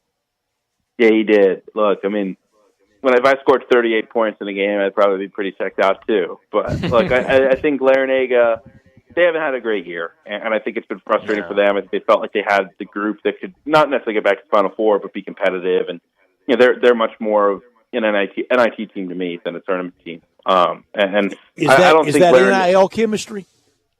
I don't know. Look, I think it's roster as much as anything. I think last year's team had 2 elite shot makers. I think this year's team is a little bit less dynamic offensively and still struggles on the defensive end, which is what their problem the last several years has been. So, I don't know that it's everybody got their money and now they're checked out, whatever. I don't think this group has quite the same culture that last year's team had, but it's really hard to replicate what that group had. So, I don't know. I think there'll be retirement speculation with Larinaga just because of his age, but I think he probably is back for another year. He does seem, in general, pretty energized for someone of his age, and I think he does still love to do it. And because of that, I think he won't want to go out like this. Kevin, we've counted him out a couple times. We counted him out during the whole FBI imbroglio. He was right in the middle of that, and he got through it. And I know you have, if you've ever covered him courtside, Bryant, he can whistle almost symphonically. Right. I mean, he will set his defense when they're on the other end from him with the whistle tone. I covered him in that great George Mason run at that D.C. regional when they won on Friday night against Wichita State, and then pulled the shocking overtime upset on Sunday over Rudy Gay and UConn. And mean, he's just a beautiful whistler. Yeah, 100%. I mean, he's truly like a gem for the game. I mean, just has a great outlook, great with people, like universally, I think, really well liked. And I think a good illustration for a lot of ADs with older coaches. And Florida State's kind of in a similar spot now with Leonard Hamilton, where, Miami did not push Larrañaga out. They had 3 straight years under 500, 2019 through 2021. There was a lot of like, all right, like he needs to retire. Like, this is it. And he bounced back and went to the Elite Eight one year and the Final Four the next. So Leonard's in a similar situation. He obviously has an incredible career. They've been down a couple of years. If I'm Florida State, I'm letting Leonard coach until he decides to stop. But there's not a lot of patience in this industry, as everyone knows. Okay, then who hires John Beilein?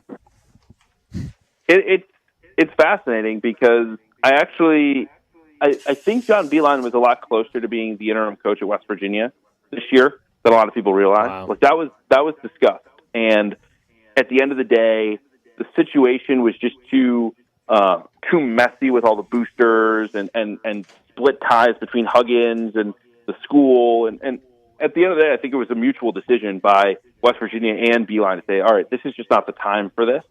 But, I wouldn't completely rule out him coming back and coaching them next year. I think that's the place. If it does happen, it will be at West Virginia. I don't think it would be a Michigan reunion with, the floating questions about Juwan Howard's future. I think it's more likely to be West Virginia.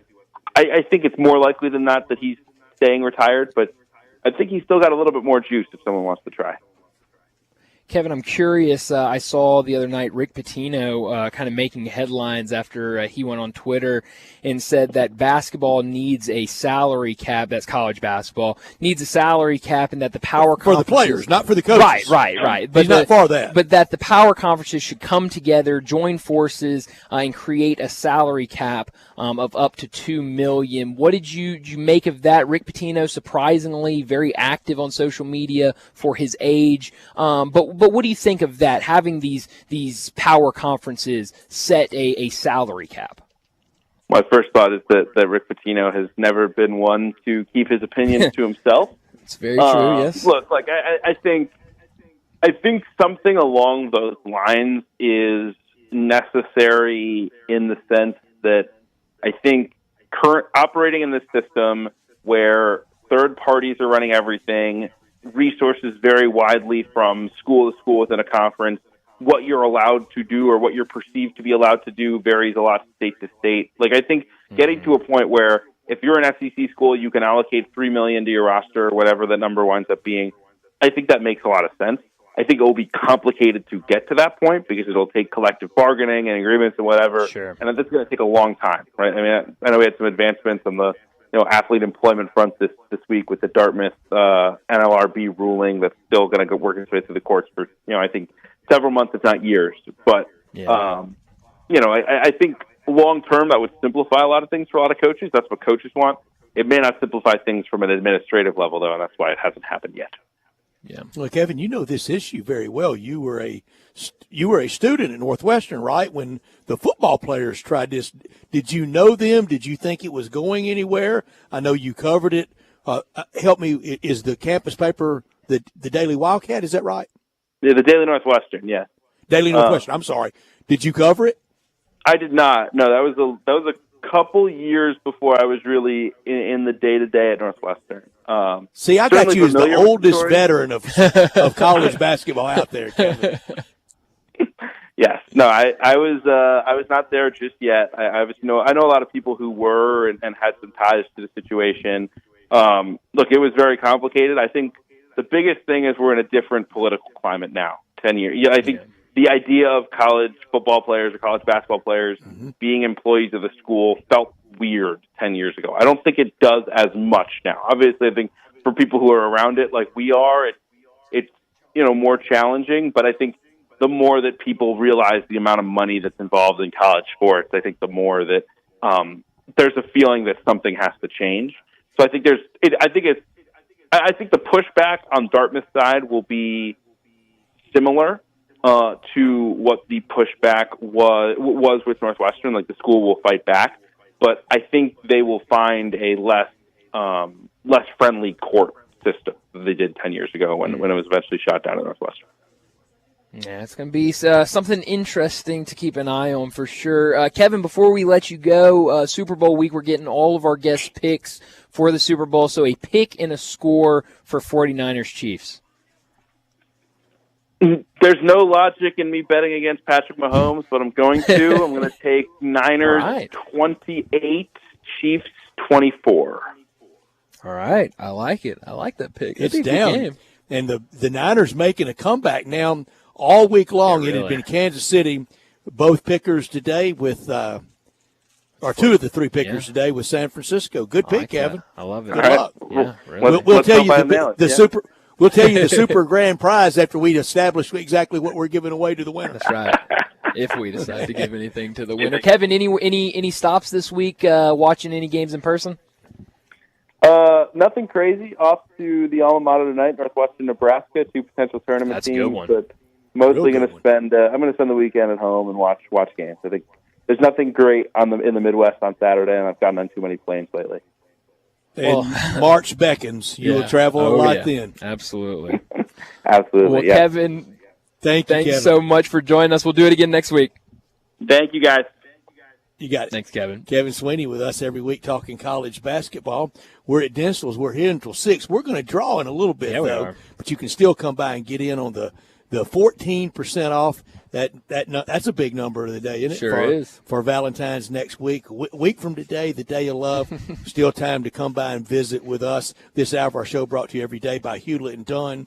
Boot and Jean, they're on the historic square in Collierville. They've been there since 1961. Charles Hall, he started working there in his teens, and now with his wife Laura, they own the place known for all the boots, but also clothing, accessories, and a cap for any team for any season.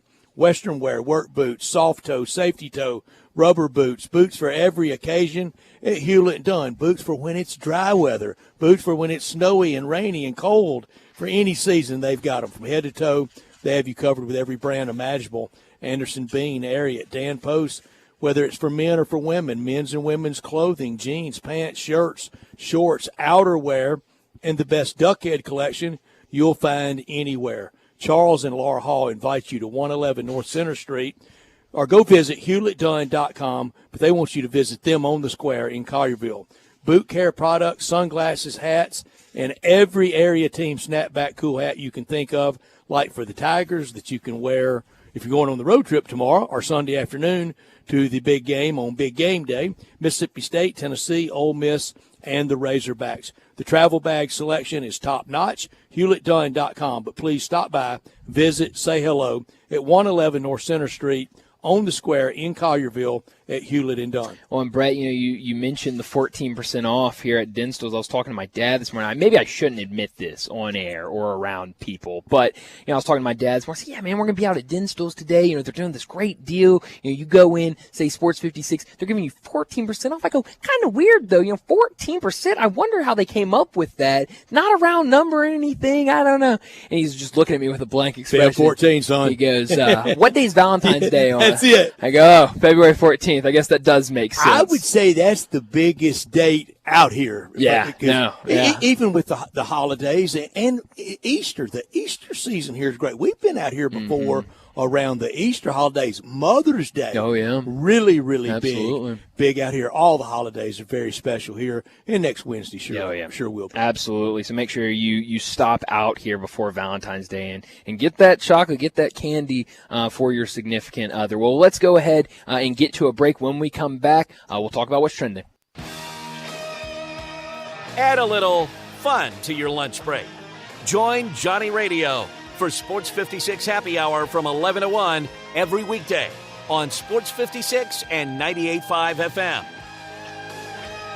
Guns, guns, and more guns. Over 700 firearms in stock. Home defense guns, old guns, new guns, used guns, big guns, little guns. Every gun you can think of, Classic Arms has them. All brands like Glock, Sig, Colt, Ruger, Smith & Wesson, Browning, Beretta, Benelli, Remington, Winchester, and more. Guaranteed lowest prices in town. Only gun importer in the Mid-South. Free gun inspections and appraisals and free bore sighting for the upcoming deer season. Shop online at ClassicArmsOfMemphis.com or visit Classic Arms at 1740 Germantown Parkway behind Corky's Barbecue in Cordova. 5-Ash Roofing, it's what we do. Roofing and siding, gutters too. We're the pros you can trust to get it done right. Call on us. 5-Ash Roofing, the name to know. 5-Ash Roofing, the only way to go. 5-Ash Roofing, it's what we do. 5-Ash Roofing. Is that not the corniest thing you've ever heard? Can you believe I paid good money for that silly jingle? Well, the experts say make it memorable, and I think I got my money's worth. 5-Ash Roof Services, proud partner of the Memphis Tigers and the official roofer of the Tigers home team.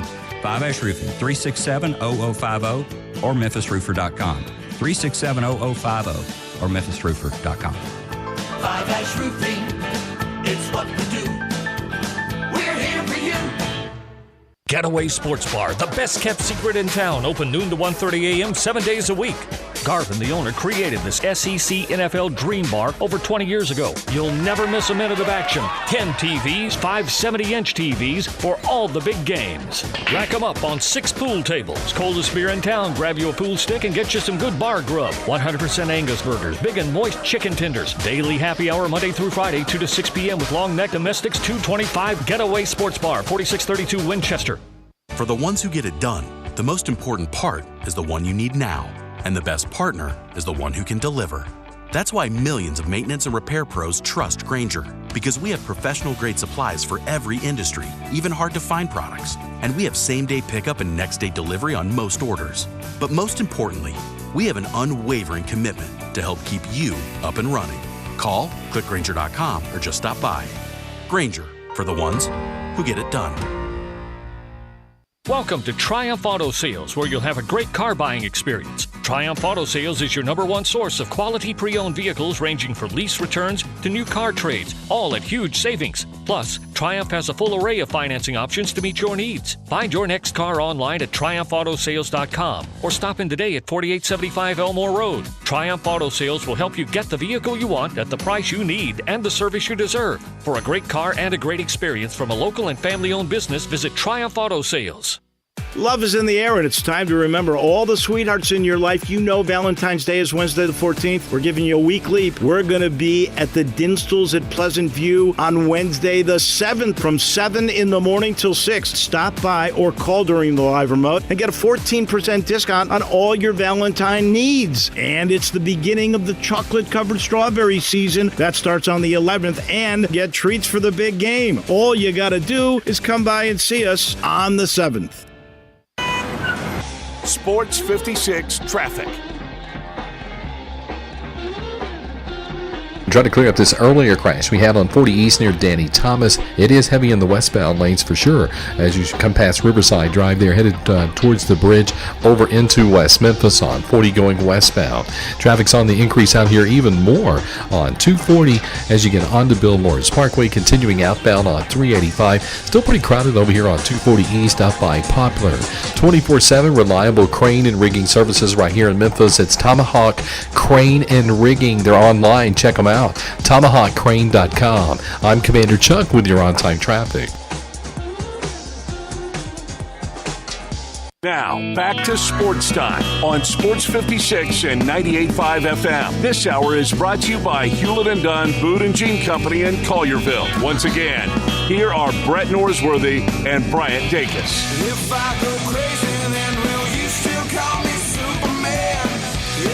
Welcome back into Sports Time. We got about 30 minutes left in today's show. We're out here, 5280 Pleasant View at Dinstall's. I just spent the last, this break that we just got done with buying, and I hope Melinda, my beautiful girlfriend, is not listening because I just bought a bunch of candy for her for Valentine's Day. She will be very pleased. Yes, she will. And so I don't know if I'm going to be able to keep all of it until Valentine's Day. I might go over there today and give her some because I'm just so excited to have it. Good and she hasn't had Cashew Crunch before, so we got to get her eating some Cashew Crunch and experiencing that. But let's go ahead and draw some winners for if you came out here today to 5280 Pleasant View.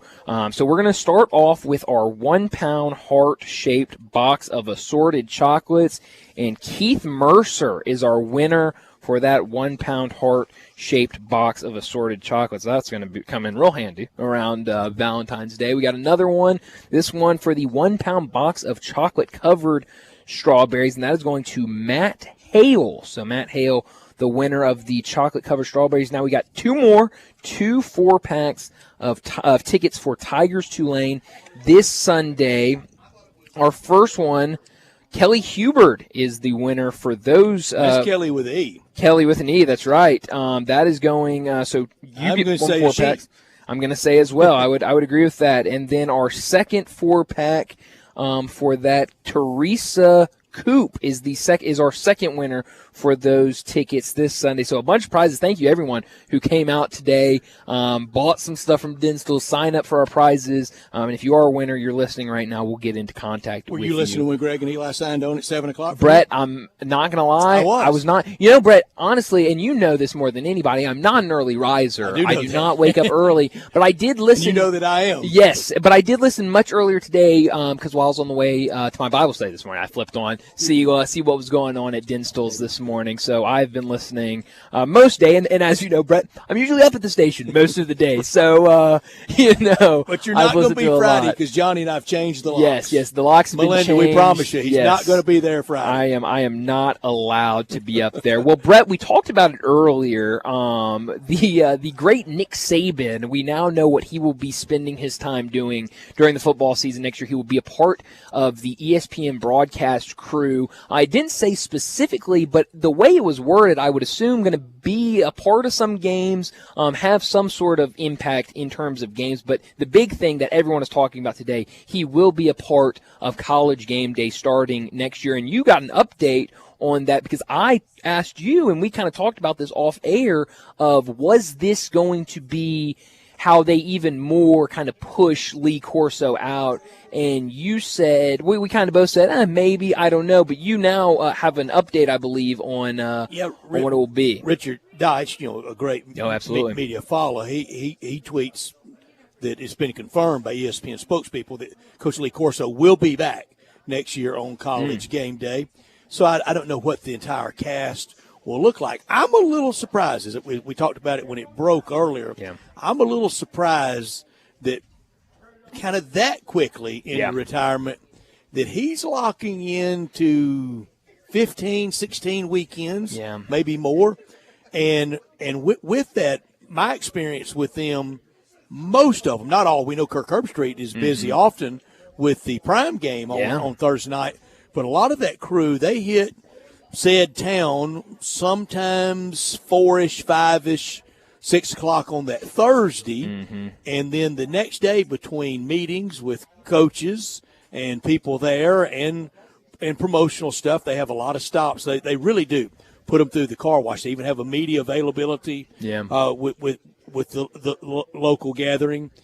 It is one more hectic Friday. Look, I know it's not, resurfacing the interstate. Right. I know that, and I respect you people that do that. That is really real work. That's work that you take a shower before you go to work and when you get home from work. And a couple after you come home from work. Game day ain't. No. But still busy for anyone, and that Friday is minimum, I would say, a 7 to really about bedtime between going out often with the sports information people from the home school and their crew, and then we know what Saturday is. Yeah, it's 8. You're on the air at 8 o'clock. You're at hair and makeup at 5 o'clock Central. Yeah, for those days. And you're doing those Sports Center hits before. I mean, it is not only just the show. I mean, there's a lot that you're doing outside of just the show. Again, we've all had worse jobs. Oh, absolutely. And the pay's going to be really great for him. I'm just a little surprised that it's going to be that busy. I think people maybe not fall in love with him, but we'll see a different side, a real approachable, fun-loving, rising tide lifts all boats, ambassador for the sports side that they will like. And there's no doubt he has been the story of the 21st century in college football, and he is the greatest coach in the history of college football. Well, and Brad, I said it, when we first got this news a couple hours ago of my brother is a huge Pat McAfee fan. He watches him every day. He, big fan. And so when he told me way back in the fall, hey, Nick Saban's going to be a weekly guest with Pat McAfee, we both kind of said, I don't know how that will work. It seems like two very different personalities. I don't know how that would work. And he would constantly, Fridays or whatever day it was that he joined, I think it was Fridays, he would say, man, Nick Saban was awesome today with Pat McAfee. And then he would show me different clips of stuff. And you could see him opening up to Pat McAfee. You could see him being himself, being comfortable, and being really good on there. We've seen him, in some of these playoff games when Alabama's not playing or the national championships where he's not playing. He's with the game day crew. And, very, very conversational, very, really good with it. And so I think, being full-time, I think he's going to kill it. And I think you're right. I think a lot of people are going to see this different side, not the football coach of him, but kind of that football lover and, like you said, ambassador for the game. And next year, the extreme early times, like when they're in Eugene, Oregon, remember, next year, I'll be very surprised if game day is anywhere but at SEC spots. Because that's a good point. That is the carrier for the SEC now. It's and ESPN, you'll see Big Noon ABC, at a lot of those West Coast games. I just don't see them. Maybe for that opener that we talked about, and I'm not sure. Is it in Dublin? I think it is in Dublin. Let me look it up. But I don't see them being at the old mantra of the best game of the Saturday anymore.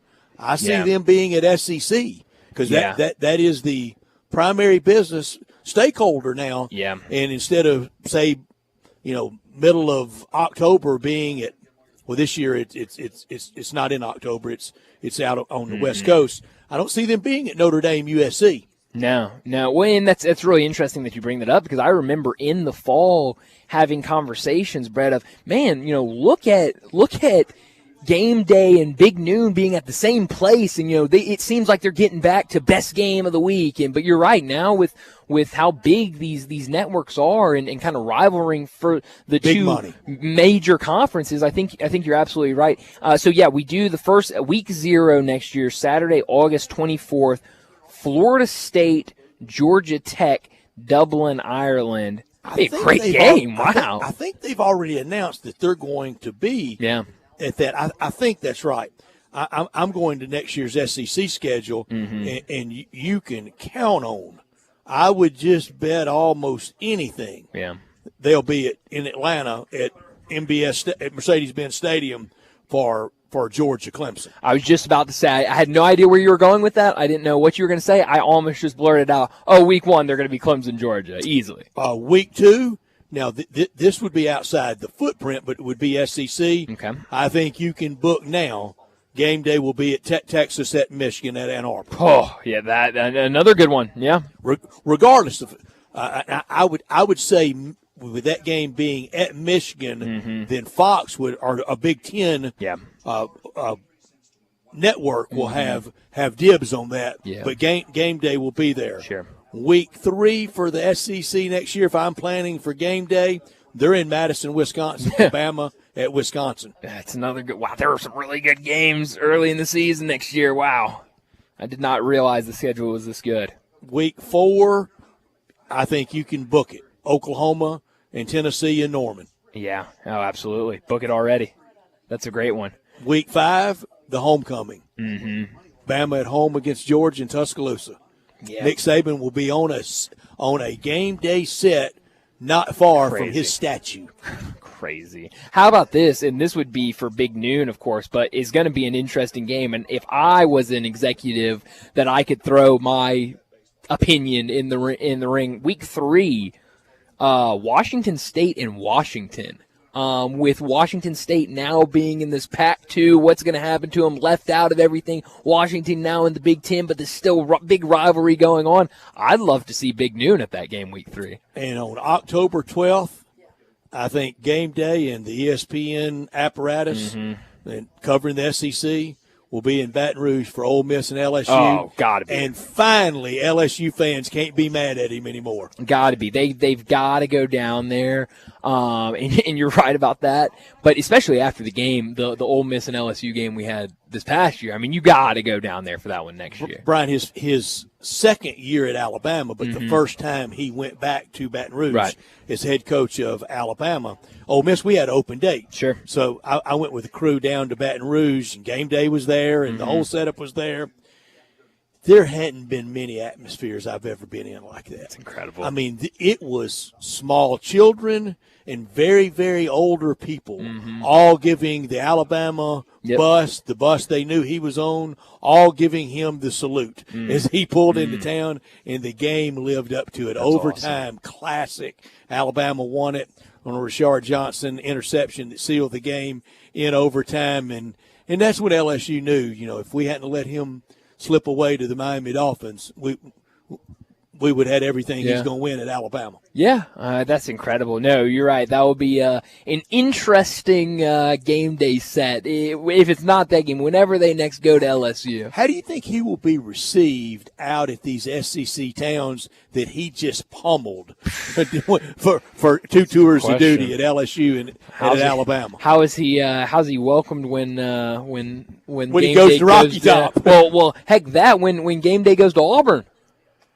That's a really good one. When game day goes to Auburn, how will he be received? Well, they rolled the trees at Toomer's Corner when he retired. They sure did. They're going to roll them tonight if they beat Bama in basketball. Oh, man, you got that right. That's going to be a great game tonight. They had students camping out. Just tents everywhere getting ready for that game. It's going to be unbelievable. I know it makes a lot of people here mad with kind of the Tiger persuasion, and even now of the Tennessee persuasion. Sure. I love Bruce Pearl. Yeah. Well, I told you, for me, when he put a Tigers hat on, and I think it was like a Tigers tie someone had, washed him clean. I mean, all of his sins were forgiven for me. I mean, that's all I needed to see. They can go.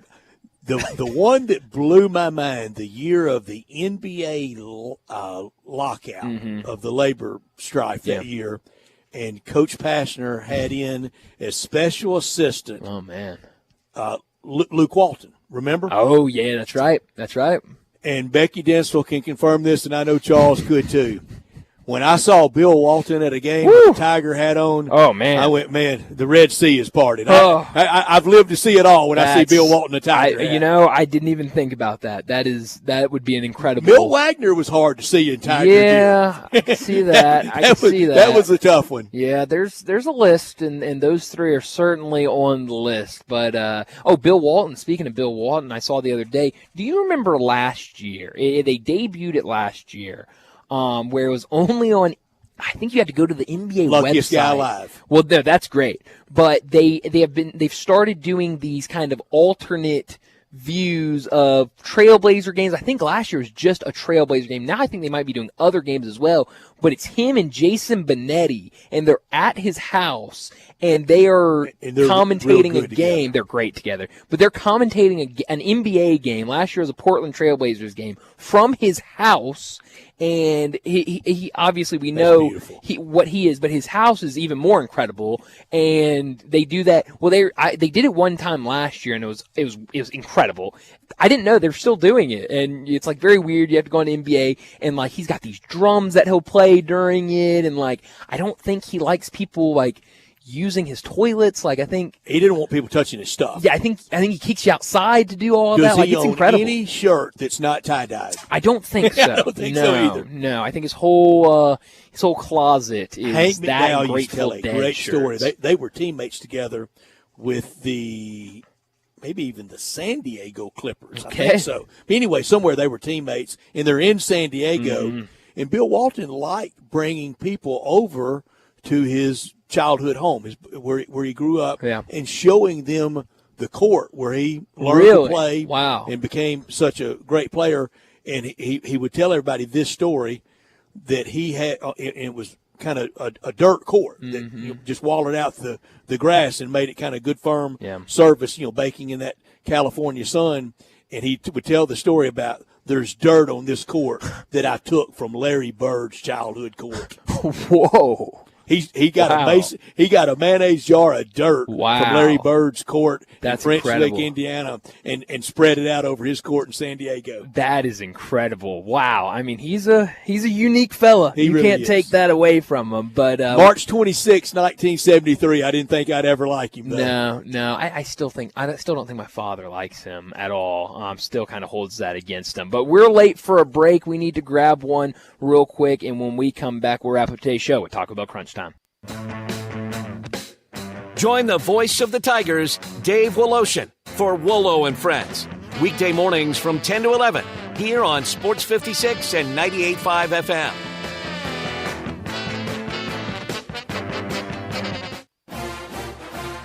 Hey, Tiger fans, join University of Memphis women's basketball on Saturday, February the 10th for 901 Women Day when the Tigers take on the Tulane Green Wave at 2 o'clock at the El Marone Fieldhouse. Join us in celebrating National Girls and Women in Sports Day with tickets for only $2. And be sure to stick around for the post-game youth clinic. Be there, be loud, and go Tigers go. I didn't ask to be thrown in the streets, but I did ask for help, and Covenant House was there for me. For these kids who didn't ask to be put in this unthinkable situation, Covenant House is there. To learn more, go to safeplacetosleep.org today. It's a new year, and Family Leisure has a new way to bring family and fun together.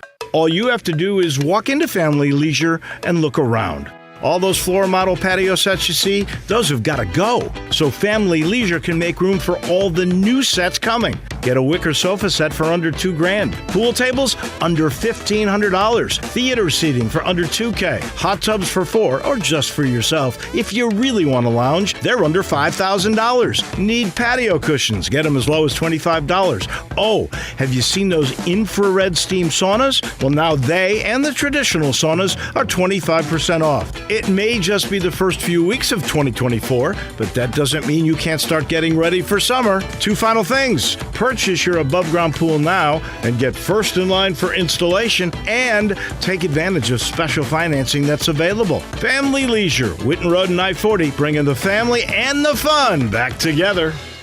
If you need glass replaced, there's only one name you need to know. Binswanger Glass, the largest full-service glass company in the U.S. They've been an industry leader for over 145 years. For all your residential, commercial, or auto glass needs, Binswanger Glass is the name you need to know. 24-hour emergency service for all commercial customers, plus a nationwide warranty on all professionally installed glass. Visit Binswanger Glass in Midtown at 340 South Hollywood across from the Liberty Bowl. Visit binswingerglass.com. Binswanger Glass.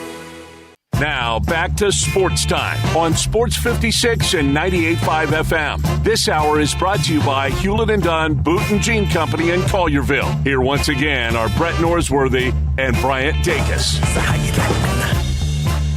How you like me now? How you like me now? How you like me now? How you like me now? This is pretty cool, and we're just getting started, so...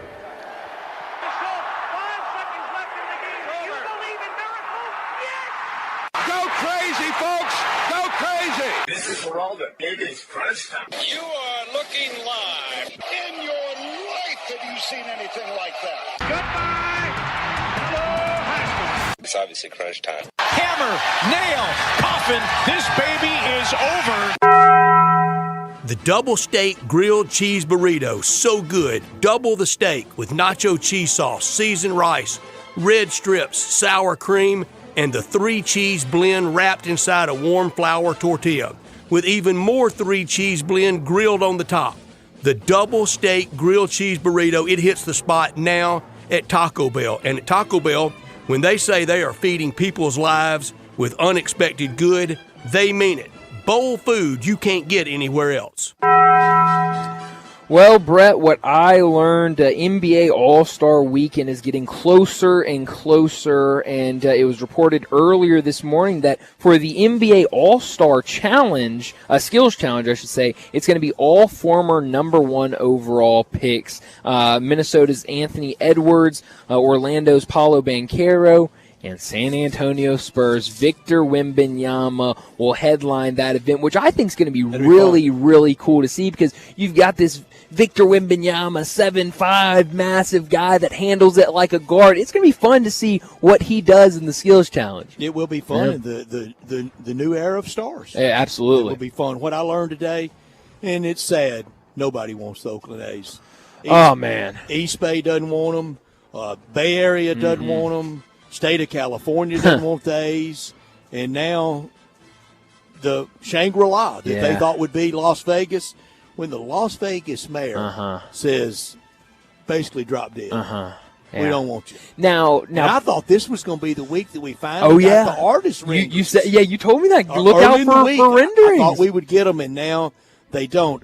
They're going to have to look to Montreal. Yeah. They're going to have to look to Nashville. Mm-hmm. Oh, and Nashville's a big one now. Now, Brett, I will try to defend the Las Vegas mayor because I was very confused by the comments, and I went and listened. It was, I think, Front Office Sports podcast. And the way she said it made it sound a little better because she was like, well, we have this land that we offered them, and they didn't want the land that we offered. They wanted different land that is not as that would not be a good area for them to be at. This would be the perfect. And it really seems like every conversation I've had with Oakland Athletics officials, it seems like they want to stay in Oakland, so they just need to stay in Oakland. I mean, if they want to be there, they need to be there, and the government needs to get on board with it. This year's the end of their deal there. It's crazy. It's insane. And the deal going forward is you've talked about before. Yeah. They're talking about playing in a couple of different places. Yeah, they have no idea where they're going to play. And I mean, who thought that the first day we learned about the Oakland Athletics moving to Las Vegas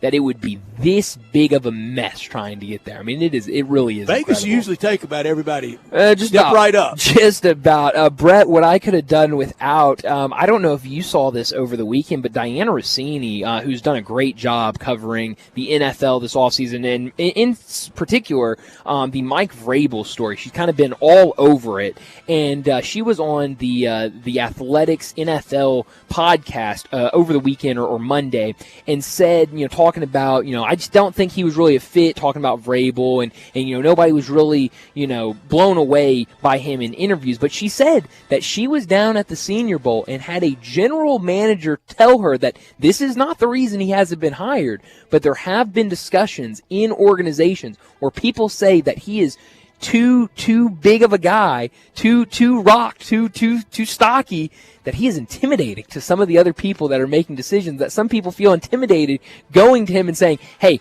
we're going to trade this guy, and him say, oh, no, you're not, and this former NFL football player intimidates him a little bit. Wow. Scared? Say you're scared. I guess so. I could have done without the PGA Tour players. They're really having their cake and getting to eat it as well. John Rahm said winning the Masters made him feel like he was more liberated to go to LIV because he knew he would be in that major and really all the other majors. When Augusta National didn't keep out people heading to LIV, whether it's past champs or otherwise, that's when the gates were wide open, and now John Rahm's looking for a way back. Scotty Scheffler today said there's got to be some punishment to players that went LIV and want to come back. I agree with him fundamentally. I don't think it will be in reality. No, I don't think so either. Where are you beaming tonight? Iron Bowl on the hardwoods, on the plains. Bama, they belted Auburn at Coleman. Now the best atmosphere in the SEC awaits the Crimson Tide. The trees will get rolled tonight. Yep. If there's any toilet paper left after the roll job they did at Toomer's Corner after Nick Saban retired. That's right. They didn't beat him. He just retired. Yeah, no, but it's going to be a wild atmosphere out there tonight. You know what? Beam me to a game that has already started, Brett. A 5:30 tip-off between High Point and UNC Asheville. Is that where you thought I was going to beam tonight? No. Probably not. High Point right now, 20-4 on the season. They rock the nation's Might be violating longest beaming machine protocol. Going back to a game that's in already time, started. I don't know how it works, but they have the nation's longest active win streak with 12 wins in a row going up against a UNC Asheville team that made it to the NCAA tournament last year, winning the Big South. But right now, coming off a loss against Gardner-Webb, and they're already up early, Brett, 24-12 against the nation's longest winning streak. That should be a fun game. We'll watch a lot tonight and even in tomorrow. The Raucous Par 3 gets it going at the Waste Management Tournament in Phoenix, and also tonight, respectfully and lovingly, in my best Jack Crystal voice, in Starkville tonight, Dogs and Dogs. Oh, man, that's going to be a lot of fun. It's a really good night of basketball all around, but that's all the time we have. I want to thank Dinstall's again for having us out. We've been out here 5280 Pleasant View. Make sure you stop by. If you weren't able to get by today and take advantage of your 14% off, I don't know, I mean, crazy, but maybe couldn't get by, make sure you stop by before Valentine's Day. Get all the candy. And remember, their chocolate-covered strawberries, they'll start dipping those Monday, February 12th, so get over there and get first in line for those so you don't have to wait in those crazy lines they'll have around Valentine's Day. But like I said, that's all the time we have. Enjoy your night. We'll talk to you again tomorrow afternoon.